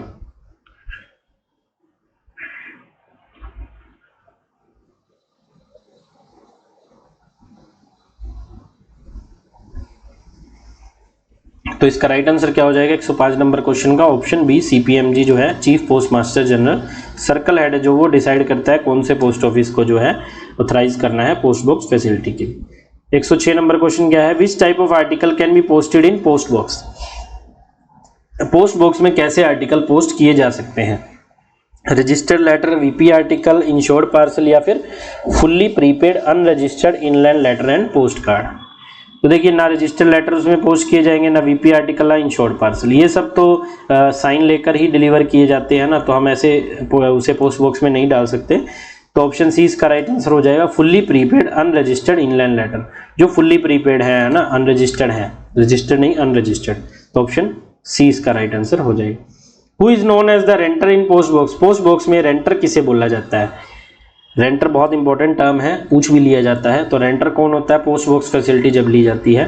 Post master, postman, delivery clerk, या फिर फर्म और person availing post box facility. तो हमने पहले पढ़ा था ना क्वेश्चन की पोस्ट बॉक्स का क्या काम होता है, तो ये होता है कि प्राइवेट पर्सन अपनी डाक डायरेक्टली लेने के लिए वो यूज करता है। तो जो फर्म और person post box facility use कर रही है, कोई पर्सन है या कोई फर्म है, तो उसे रेंटर बोला जाता है, किराएदार बोला जाता है, ठीक है। तो ऑप्शन बी इसका राइट आंसर हो जाएगा 107 नंबर क्वेश्चन का। आगे 108 नंबर क्या है, care of post box letters can be delivered to which of the following. Post box के care of post box letter जो एड्रेस किए गए हैं, जैसे हमने भेजा कि रमेश कुमार है ना, जो है 55 न्यू दिल्ली है ना, care of PO box number 202, तो जो केयर और पोस्ट बॉक्स नंबर होते हैं वो कौन कौन यूज़ कर सकता है? जो रेंटर होगा वो तो यूज़ करेगा ही, रेंटर की फर्म होगी या उसके लेजिटिमेट पर्सनल जो उसके ऑफिशियल्स पर्सनल होंगे या जो कानून के आधार पर हैं, या उसके रिश्तेदार, उसके पास कोई ट्रेनीज हैं, या फिर कैजुअल विजिटर है कभी कभी जो उसके पास आते रहते हैं। तो ये सब क्या है, उसकी जो है केयर और पोस्ट बॉक्स की फैसिलिटी यूज़ कर सकते हैं। तो ऑप्शन सी इसका राइट आंसर हो जाएगा। रेंटर की फर्म, उसके लेजिटिमेट पर्सनल, रिलेटिव वगैरह, इन सब के जो एड्रेस पर केयर और पोस्ट बॉक्स के एड्रेस पर ही अपने लेटर्स मंगवा सकते हैं, इन्हें ये फैसिलिटी जो है दी जाती है। 109 नंबर क्वेश्चन क्या है? Can a रेंटर demand a particular number for post box. अच्छा, अब किसी ने पोस्ट बॉक्स किराए पर लेना है, रेंटर है ना, जो रेंटर है किराए पर पोस्ट बॉक्स ले रहा है, तो वो बोले जी मुझे तो मेरा लकी नंबर 666 है या फिर 555 है या फिर 786 है, मुझे तो इसी नंबर का पोस्ट बॉक्स चाहिए। तो क्या ऐसा पॉसिबल है? क्या रूल के हिसाब से उसे जो है उसकी मर्जी का जो है पोस्ट बॉक्स नंबर दिया जा सकता है? तो बिल्कुल ऑप्शन बी इसका राइट आंसर हो जाएगा, नहीं, उसे उसकी मर्जी का पोस्ट बॉक्स नंबर नहीं दिया जा सकता। ये पोस्ट ऑफिस ही डिसाइड करेगा, जो भी उनके पास अगला सीरियल नंबर होगा या जो भी जो हेड को लगेगा कि ये देना चाहिए। हाँ, अगर आपके पास ज़्यादा डाक आती है, किसी फर्म या रेंटर के पास ज़्यादा डाक आती है, तो वो जैसे उसे 202 नंबर पोस्ट बॉक्स मिला है तो उसके लिए एडिशनल पोस्ट बॉक्स ले सकता है, वो भी 202 नंबर के लिए ही उसे मिल जाएगा। वो चाहेगा तो उसे सेम नंबर का एडिशनल पोस्ट बॉक्स मिल जाएगा, लेकिन सारे चार्जेस उसे वैसे ही डबल पे करने पड़ेंगे, है ना।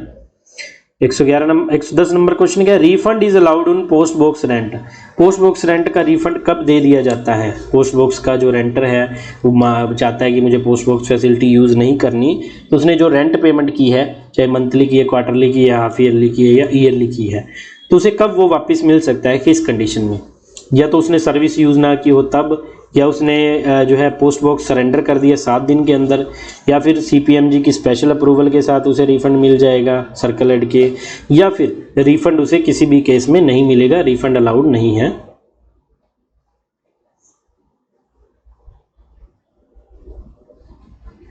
तो 110 नंबर क्वेश्चन का राइट आंसर हो जाएगा option C, refund is not allowed. उसे रिफंड नहीं मिल सकता, ऑप्शन सी, इस कारण किसी भी केस में उसे रिफंड नहीं दिया जाएगा। Money order address to post box. Post box के लिए जो मनी ऑर्डर एड्रेस किए जाएंगे उसको कैसे ट्रीट किया जाएगा, बुक या डिलीवर कैसे किया जाएगा? तो ऑप्शंस क्या है? उसे बुक भी किया जा सकता है और उसे डिलीवर भी किया जा सकता है, या उसे बुक ही नहीं किया जाएगा मनी ऑर्डर को पोस्ट बॉक्स के एड्रेस पर, या उसे पोस्टमैन के थ्रू डिलीवर किया जाएगा कि बुक तो पोस्ट बॉक्स के एड्रेस पे किया है लेकिन पोस्टमैन के थ्रू डिलीवर कर दिया जाएगा, या फिर उसे स्पीड पोस्ट से डिलीवर किया जाएगा।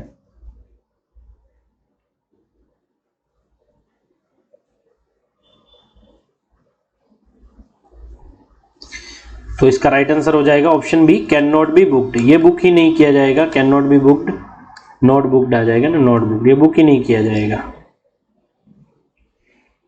आगे चलते हैं 112 number question, rent for 1 year for post box facility. अब देखिए पोस्ट बॉक्स, जैसे फ्रैंकिंग बहुत इंपॉर्टेंट टॉपिक था, ऐसे पोस्ट बॉक्स और पोस्ट बैग बहुत इंपॉर्टेंट है। पोस्ट बॉक्स ज़्यादा टॉपिक बड़ा है, इसमें रेंट क्वार्टरली, मंथली, इसकी फैसिलिटी कब लेनी है, कब अप्लाई करना है, कौन ले सकता है, रेंट जो चाबी के और ताले की जो कॉस्ट है वो कौन पे करता है, ये सब चीज़ें आपको पता होनी चाहिए ना, इनमें से ही क्वेश्चन बनता है। तो 1 से 2 क्वेश्चन इसमें बनेंगे ही बनेंगे। तो 1 साल के लिए रेंटल पोस्ट बॉक्स की फैसिलिटी लेने के लिए क्या चार्जेस देने पड़ते हैं? 100 रुपये, 150 रुपये, 200 रुपये या 250 रुपये। तो चार्जेस वाली PDF हमने अलग से रखी है, जो हमारे पेड स्टूडेंट्स से उन्हें हमने प्रोवाइड की है, जो भी इसके चार्जेस हैं ना, क्वार्टरली या मंथली या ईयरली या कंबाइंड चार्जेस है, जो वो सब इसकी फ़ीस क्या है वो सब रखी है PDF में। तो 1 साल के लिए जो इसका रेंट लगता है वो लगता है ऑप्शन बी, 150 रुपये 1 साल के लिए पे करने पड़ते हैं ना, ₹150। Renewal of post box should be done. Post box को रिन्यू कब किया जा सकता है? लाइसेंस, पोस्ट बॉक्स की परमिशन या पोस्ट बॉक्स का लाइसेंस अगर एक्सपायर हो गया तो वो कब रिन्यू या कैसे रिन्यू किया जा सकता है?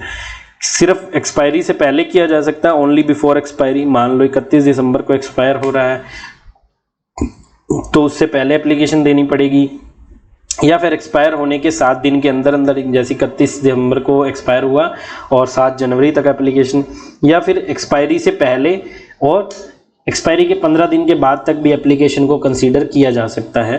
तो देखिए इसमें राइट आंसर क्या होगा, ऑप्शन सी ही इसका राइट आंसर होगा।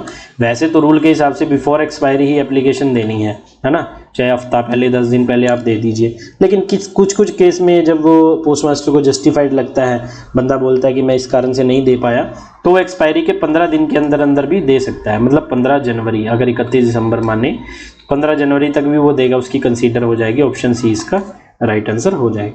114 नंबर क्वेश्चन क्या है, locked post bags are handed over to renter और मैसेंजर।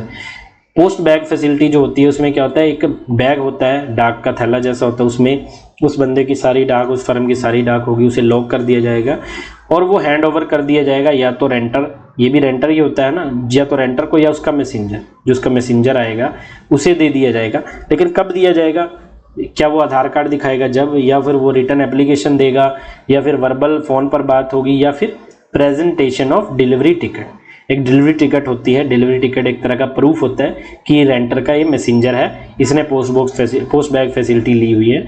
तो बिल्कुल इसका राइट आंसर हो जाएगा ऑप्शन बी, डिलीवरी टिकट जो है रेंटर का मैसेंजर लाएगा, वो देखकर उसे जो है पोस्ट बैग हैंड ओवर कर दिया जाएगा। 115 नंबर क्वेश्चन है, charges for both post box and post bag combined for 1 year. अब पोस्ट बैग पोस्ट बॉक्स के 150 रुपये हैं 1 साल के, है ना चार्जेस। लेकिन अगर कोई कंबाइंड लेता है कि जी मैं तो दोनों ही फैसिलिटी ले लेता हूँ, मुझे तो दोनों की जरूरत है, मुझे क्या डिस्काउंट दोगे। तो जब दोनों एक साथ लिया जाता है, वैसे तो आप देखिए 150 प्लस 150 300 रुपये देने पड़ेंगे, है ना। तो इस केस में तो क्या है, बंदा बोलता है मैं फिर 2 लेटर पोस्ट बॉक्स ही ले लूँगा, मुझे पोस्ट बैग क्यों लेना। लेकिन पोस्ट बॉक्स और पोस्ट बैग लिया जाता है तब उसे डिस्काउंट दिया जाता है। तो दोनों जब कंबाइंड लिए जाते हैं तो कितने चार्जेस लिए जाते हैं उनसे, ऑप्शन बी, टोटल 250 रुपये उनसे लिए जाते हैं, 250 रुपीज़, 250 रुपीज़ उनसे ले लिए जाते हैं, 50 रुपये उन्हें डिस्काउंट दे दिया जाता है। 116 नंबर क्वेश्चन क्या है, main duty of letter box peon is. Letter box peon जो होता है बहुत इंपॉर्टेंट एक टॉपिक है इसमें, एमटीएस के सिलेबस में इससे एक क्वेश्चन पूछा जाएगा। तो लेटर बॉक्स जो पीएन है उसकी मेन ड्यूटी क्या होती है, क्या वो हेड ऑफिस एसओ को मेल देकर आता है, डाक डिलीवरी करता है, या फिर वो रजिस्टर्ड आर्टिकल डिलीवर करता है, या स्टैंप वेंडर का काम करता है, काउंटर पर स्टैंप इशू करता है, या फिर वो लेटर बॉक्स क्लियर करता है जो उसे असाइन हुए हैं, जो उसकी बीट में है, उसे बताएं कि तेरी बीट में 10 लेटर बॉक्स है, ये यहाँ इस जगह इंस्टॉल है, वो उसे क्लियर करने हैं। लेटर बॉक्स में जनरल पब्लिक डाक डालती है ना। तो लेटर बॉक्स पीएन की ड्यूटीज क्या होती है, ऑप्शन सी, मेन ड्यूटी उसकी क्या है, letter box assign to them, जो उससे लेटर बॉक्स असाइन हुए उन्हें क्लियर कर। नेक्स्ट क्वेश्चन है, before proceeding on beat the letter box peon should collect. अपनी बीट में जाने से पहले, लेटर बॉक्स पीएन की भी तो अपनी बीट है ना, जैसे पोस्टमैन की बीट है, से लेटर बॉक्स पीएन की भी बीट है। पहला लेटर बॉक्स यहाँ है, फिर दूसरा यहाँ है, तीसरा बाजार में है, चौथा कैंट एरिया में है, 5वां स्कूल के पास है, कॉलेज के पास है। तो अपनी बीट में जाने से पहले वो क्या क्या उसे लेना जरूरी है, पोस्टमैन बुक, डिलीवरी टिकट, या सॉर्टिंग लिस्ट, या फिर keys and hours plate from post master supervisor.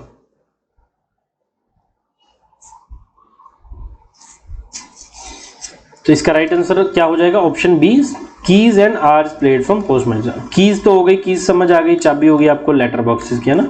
Hours plate क्या होती है, आवर्स प्लेट होती है जैसे लेटर बॉक्स में लिखा होता है नेक्स्ट क्लियरेंस लिखा होगा 2 PM, है ना, फिर नेक्स्ट क्लियरेंस की प्लेट लगेगी 4 PM। ऐसे नेक्स्ट क्लियर, कहीं कहीं 2 बार लेटर बॉक्स क्लियर किए जाते हैं, कई बार 1 बार, कई बार 3 बार, है ना।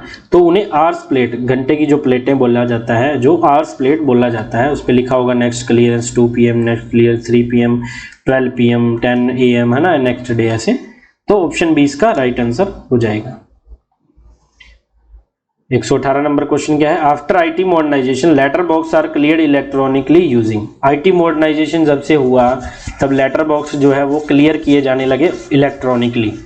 पहले लेटर बॉक्स मैनुअली क्लियर होते थे, कोई जा रहा है, कितने लेटर ला रहा है, कोई मॉनिटरिंग नहीं थी उसकी, है ना, पता नहीं चलता था कि सही क्लियर हुए हैं, कितने दिनों बाद, कभी हो सकता है डाक बहुत दिनों के बाद आए, क्योंकि ऑर्डिनरी आर्टिकल्स होते हैं तो किसी को पता नहीं चलता है ना। फिर इसके लिए क्या है, एक सॉफ्टवेयर, एक एप्लीकेशन बना दी गई कि इलेक्ट्रॉनिकली क्लियर करेंगे। उसमें क्या है, लॉन्गिट्यूड, लैटिट्यूड्स, डेट, उसके जो है लेटर बॉक्स का नंबर, लेटर बॉक्स की लोकेशन, सब उसमें आ जाएगा। तो वो कौन सी एप्लीकेशन यूज़ की जाती है, क्या मेघदूत सॉफ्टवेयर है, सैप है, CBS है, या फिर नन्यता software and PMA application, postman mobile application या नन्यता सॉफ्टवेयर। बहुत इंपॉर्टेंट क्वेश्चन है लेटर बॉक्स के रिगार्डिंग, ये पूछा ही जाता है। तो लेटर बॉक्स के रिगार्डिंग ऑप्शन बी इसका राइट आंसर हो जाएगा। नन्यता एक ऐप बनाई गई, नन्यता और PMA ऐप द्वारा, दोनों ऐप द्वारा जो है लेटर बॉक्स को इलेक्ट्रॉनिकली क्लियर किया जाएगा कि कितनी डाक एक लेटर बॉक्स में निकली है, कितने बजे क्लियर हुआ है, कहाँ पर ये था, इसका नंबर क्या है। ठीक है, 119 नंबर क्वेश्चन देखते हैं। Each letter box after modernisation is identified by. Modernisation के बाद जो हर एक लेटर बॉक्स है वो कैसे आइडेंटिफाई किया जाता है या पहचाना जाता है। पहले तो क्या था, लेटर बॉक्स बीट वाइज जो भी नाम रख लो आप, 1 नंबर 2 नंबर या 3 नंबर, या फिर एरिया के हिसाब से रखा था कि वो सदर बाजार में है जी, वो कैंट बाजार में है, वो गांधी चौक में है, ऐसे कुछ भी रख दिया है ना। लेकिन मॉडर्नाइजेशन के बाद उन्हें कैसे पहचाना जाने लगा, क्या GPS कोड से, मैनुअल मार्किंग से, कोई उनको पिन कोड दिया गया, या फिर serial number and bar code. तो बिल्कुल इसका राइट आंसर क्या होगा, ऑप्शन बी होगा। अब हर एक लेटर बॉक्स पर क्या है, एक सीरियल नंबर है, जैसे 10 डिजिट का या 12 डिजिट का, और बार कोड। चाहे वो आप मोबाइल में जब उसे क्लियर करेंगे आप नंबर डाल लीजिए या बार कोड स्कैन करिए, वो लेटर बॉक्स का नाम और उसकी लोकेशन सब आ जाएंगी।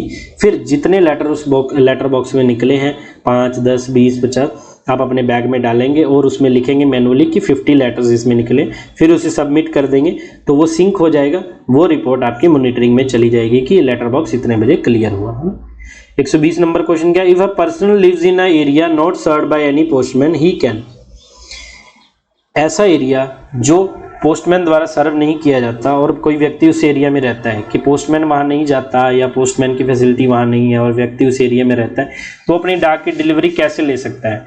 क्या वो फ्री होम डिलीवरी के लिए रिक्वेस्ट कर सकता है, या फिर वो खुद जाकर आर्टिकल ले सकता है, या फिर जो है रिसीव ही नहीं करेगा, या फिर मैसेंजर को भी भेज सकता है।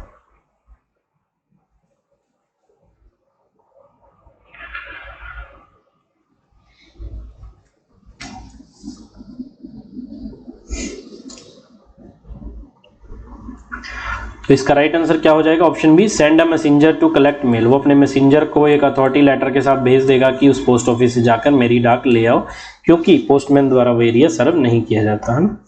आगे 121 नंबर क्वेश्चन देखते हैं। Messenger collect article must.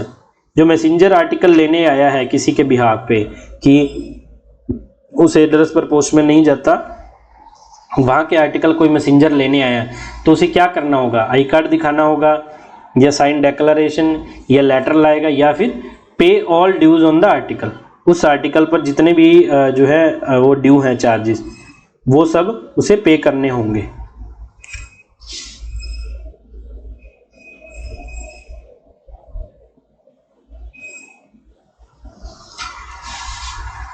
तो 121 नंबर क्वेश्चन का राइट आंसर क्या हो जाएगा, pay all dues on the article. उस आर्टिकल पर जितने भी ड्यूज, जितने भी देय राशि है, कस्टम ड्यूटी है या फिर इंश्योरेंस जो है, VP चार्जेस है, या जो भी चार्जेस हैं वो सब उसे देने पड़ेंगे, फिर उसे डिलीवरी मिलेगी। Payment of money order to messenger is allowed. Money order की पेमेंट मैसेंजर को कब अलाउड है। वैसे मनी ऑर्डर और जो है इंश्योर्ड आर्टिकल, VP आर्टिकल उन्हें नहीं दिए जाते मैसेंजर को, लेकिन कहाँ ये चीज़ अलाउड है। द एरिया इज सर्व, जहाँ पोस्टमैन डेली जाता है, जो एड्रेसी है वो पढ़ा लिखा नहीं है, या फिर जो एरिया है वो दिल्ली पोस्टमैन द्वारा सर्व नहीं किया जाता।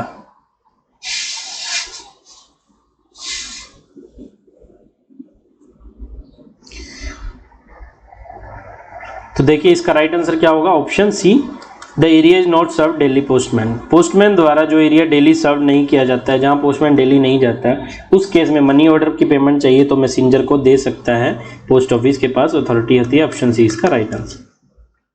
123 नंबर क्वेश्चन क्या है, instruction regarding delivery of articles to a messenger lapse after. Messenger को जो आर्टिकल डिलीवर करने की जो इंस्ट्रक्शंस हैं,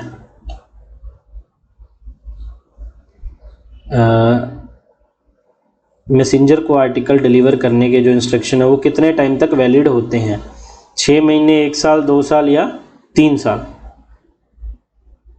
कि एक बार इंस्ट्रक्शन दे दिए कि हाँ मेरे जो भी आर्टिकल आएंगे ये मेरा मैसेंजर है, इसे ही दिया जाए, तो ये इंस्ट्रक्शन कितने टाइम के लिए वैलिड होते हैं। ऑप्शन डी इसका राइट आंसर हो जाएगा, 3 साल, ऑप्शन डी। नेक्स्ट क्वेश्चन देखते हैं। 124 नंबर क्वेश्चन क्या है, delivery of registered articles and money order to student of institution is allowed. कोई भी रजिस्टर्ड आर्टिकल है या मनी ऑर्डर है जो स्टूडेंट है इंस्टीट्यूट के, है ना, कोई भी इंस्टीट्यूट है, कॉलेज है, कोचिंग सेंटर है, वहाँ के जो स्टूडेंट्स के कोई रजिस्टर्ड आर्टिकल या मनी ऑर्डर है, वो इंस्टीट्यूट्स को क्या दिए जा सकते हैं। ये कौन देता है अथॉरिटी, सिर्फ लोकल पोस्टमैन के पास ये पावर होती है स्टूडेंट के आई कार्ड देखकर, या फिर रजिस्टर लेटर दिए जाएंगे, या फिर on approval of head of circle with indemnity guarantee. तो जो इंस्टीट्यूट के जो हेड हैं वो हमारे हेड ऑफ सर्कल को लेटर लिखेंगे, परमिशन लिखेंगे कि इनके जो हमारे स्टूडेंट्स हैं इनके आर्टिकल हमें दे दिए जाए मनी ऑर्डर इंडेमनिटी गारंटी के साथ, है ना। तो 124 नंबर क्वेश्चन का राइट आंसर क्या हो जाएगा? Option B, on approval of head of circle with indemnity guarantee. Head of the circle इसकी अप्रूवल देगा। 125 नंबर क्वेश्चन क्या, identification cards are issued to, ID card, post office जो है वो आईडी कार्ड भी बनाता है ना। एक तो डिपार्टमेंटल आईडी कार्ड है उसकी बात नहीं हो रही, दूसरा एक आई कार्ड होता है आईडी कार्ड, है ना। तो किन को इशू किए जाते हैं? All literate person at any post office, जितने भी पढ़े लिखे पर्सन है वो कोई भी पोस्ट ऑफिस से ले सकते हैं, पोस्टमैन ले सकता है, स्टूडेंट्स ले सकते हैं, या फिर tourist and representative through head post office only. अब ये क्वेश्चन थोड़ा सा इसमें जो ऑप्शंस हैं वो ट्रिकी हैं। किसी किसी को लग रहा होगा ऑप्शन ए भी सही है ना, ऑल लिटरेट पर्सन, तो हमने पढ़ा है ऑल लिटरेट पर्सन जो है आई कार्ड ले सकते हैं, लेकिन पूरा ऑप्शन बढ़ी all literate person at any post office, तो बिल्कुल गलत है ना, ये तो सिर्फ हेड ऑफिस में ही मिलता है। तो इसका राइट आंसर ऑप्शन बी होगा, tourist and representative through head post office only, option B. 126 number question क्या है, validity of identification card. Identification card जो आईडी कार्ड है उसकी वैलिडिटी कितनी होती है? 1 साल, 2 साल, 3 साल या 5 साल?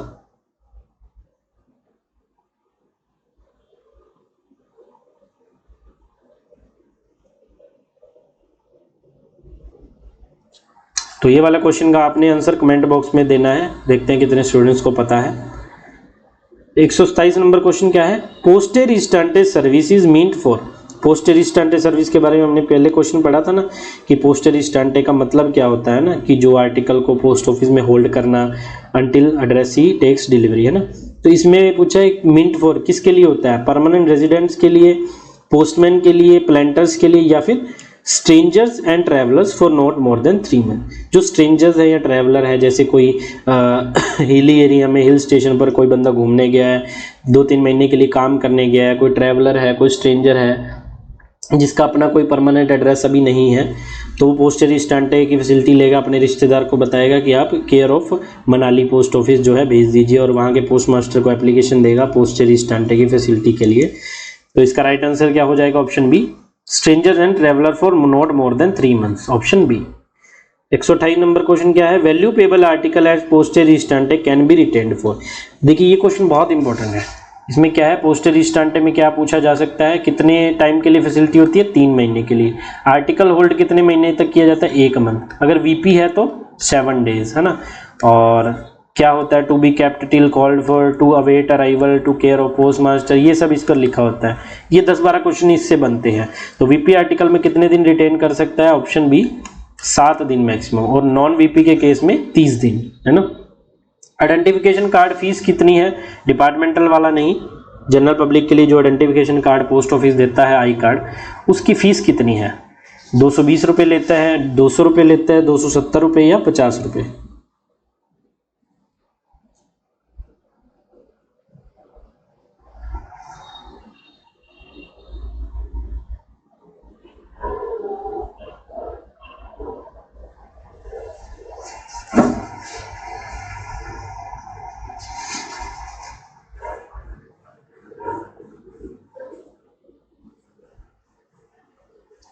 तो 129 नंबर क्वेश्चन का राइट आंसर क्या हो जाएगा?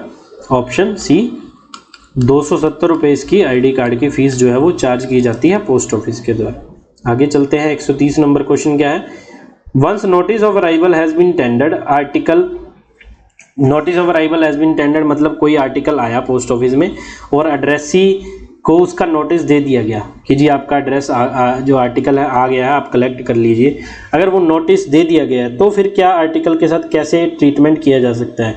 उसे रीडायरेक्ट नहीं किया जा सकता, उसे रीडायरेक्ट किया जा सकता है, उसे एक्स्ट्रा फीस के साथ रीडायरेक्ट किया जाएगा, या सेंट टू RLO।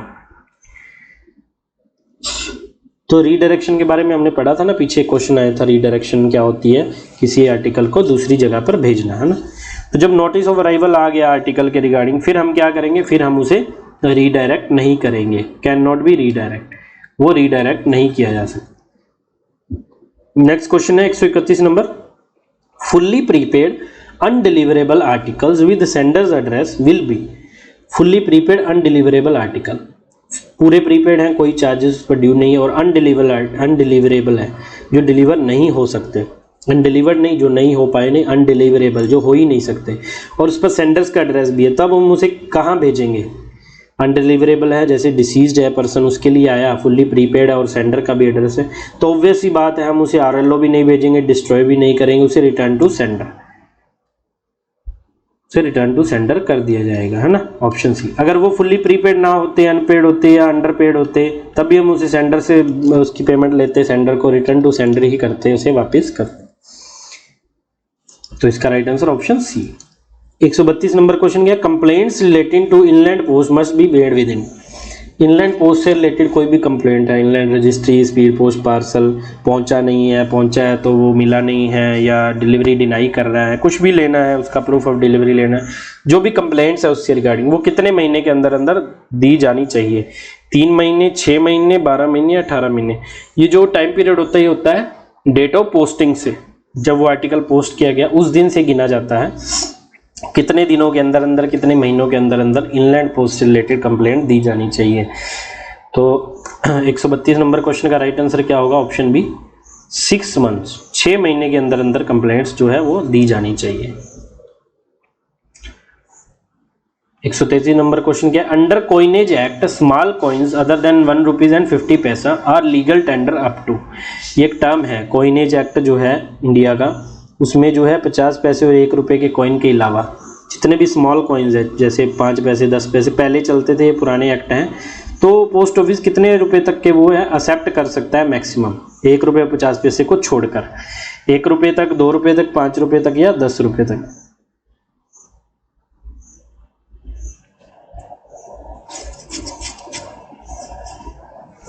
तो इसका राइट आंसर हो जाएगा ऑप्शन ए 1 रुपये, 1 रुपये तक मैक्सिमम उसे एक्सेप्ट किया जा सकता है।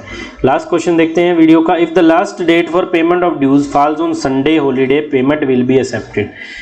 कोई भी जो है पेमेंट ड्यूज है, जैसे हमें कोई RD जमा करनी है, कुछ भी जमा करना है, कोई भी चीज़ की पेनल्टी है, कुछ भी है, अगर लास्ट डेट उसको जमा करने की लास्ट डेट 30 तारीख और 30 तारीख को कोई हॉलीडे आ गई या संडे आ गया, तो फिर पेमेंट के लिए नेक्स्ट जो है पेमेंट के लिए वो सही डेट कौन सी मानी जाएगी।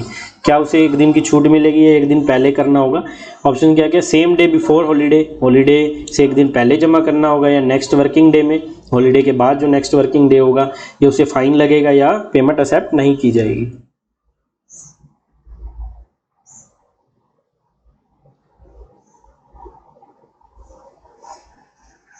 तो इसका राइट आंसर हो जाएगा option B on next day, next working day पर उसे ऑप्शन होगी पेमेंट जमा करने की विदाउट पेनल्टी। तो अपनी तैयारी ऐसे ही बूस्ट रखिए, बहुत इंपॉर्टेंट ये वीडियो होने वाली है, आप एंड तक वीडियो को देखिए, वीडियो को 2 से 3 बार रिपीटेड मोड पर देखिए। एग्जाम नज़दीक है, मैराथन बनाने का पर्पस यही होता है कि लास्ट मोमेंट पर आप अपना पूरा जो है टॉपिक कवर कर पाएँ, और उम्मीद करते हैं वीडियो आपको पसंद आएगी। बहुत इंपॉर्टेंट क्वेश्चन हमने मेहनत से आपके लिए तैयार किए हैं। फिर भी आपको इनमें से रिलेटेड कुछ भी डाउट हो, कुछ भी क्वेरी हो, या हमारे मॉक टेस्ट बैच के रिगार्डिंग, जैसे जो 99 रुपीज़ का मॉक टेस्ट बैच चलाया गया है, कुछ भी आपको चाहिए हो एग्जाम से रिलेटेड, आप हमें नीचे दिए गए नंबर पर कॉन्टैक्ट कर सकते हैं। पोस्टल मिशन की टीम आपके लिए हमेशा अवेलेबल है। तो आपको एग्जाम के लिए ऑल द बेस्ट, मिलेंगे अगली वीडियो में, तब तक के लिए हंसते रहिए, मुस्कुराते रहिए, खुश रहिए, धन्यवाद।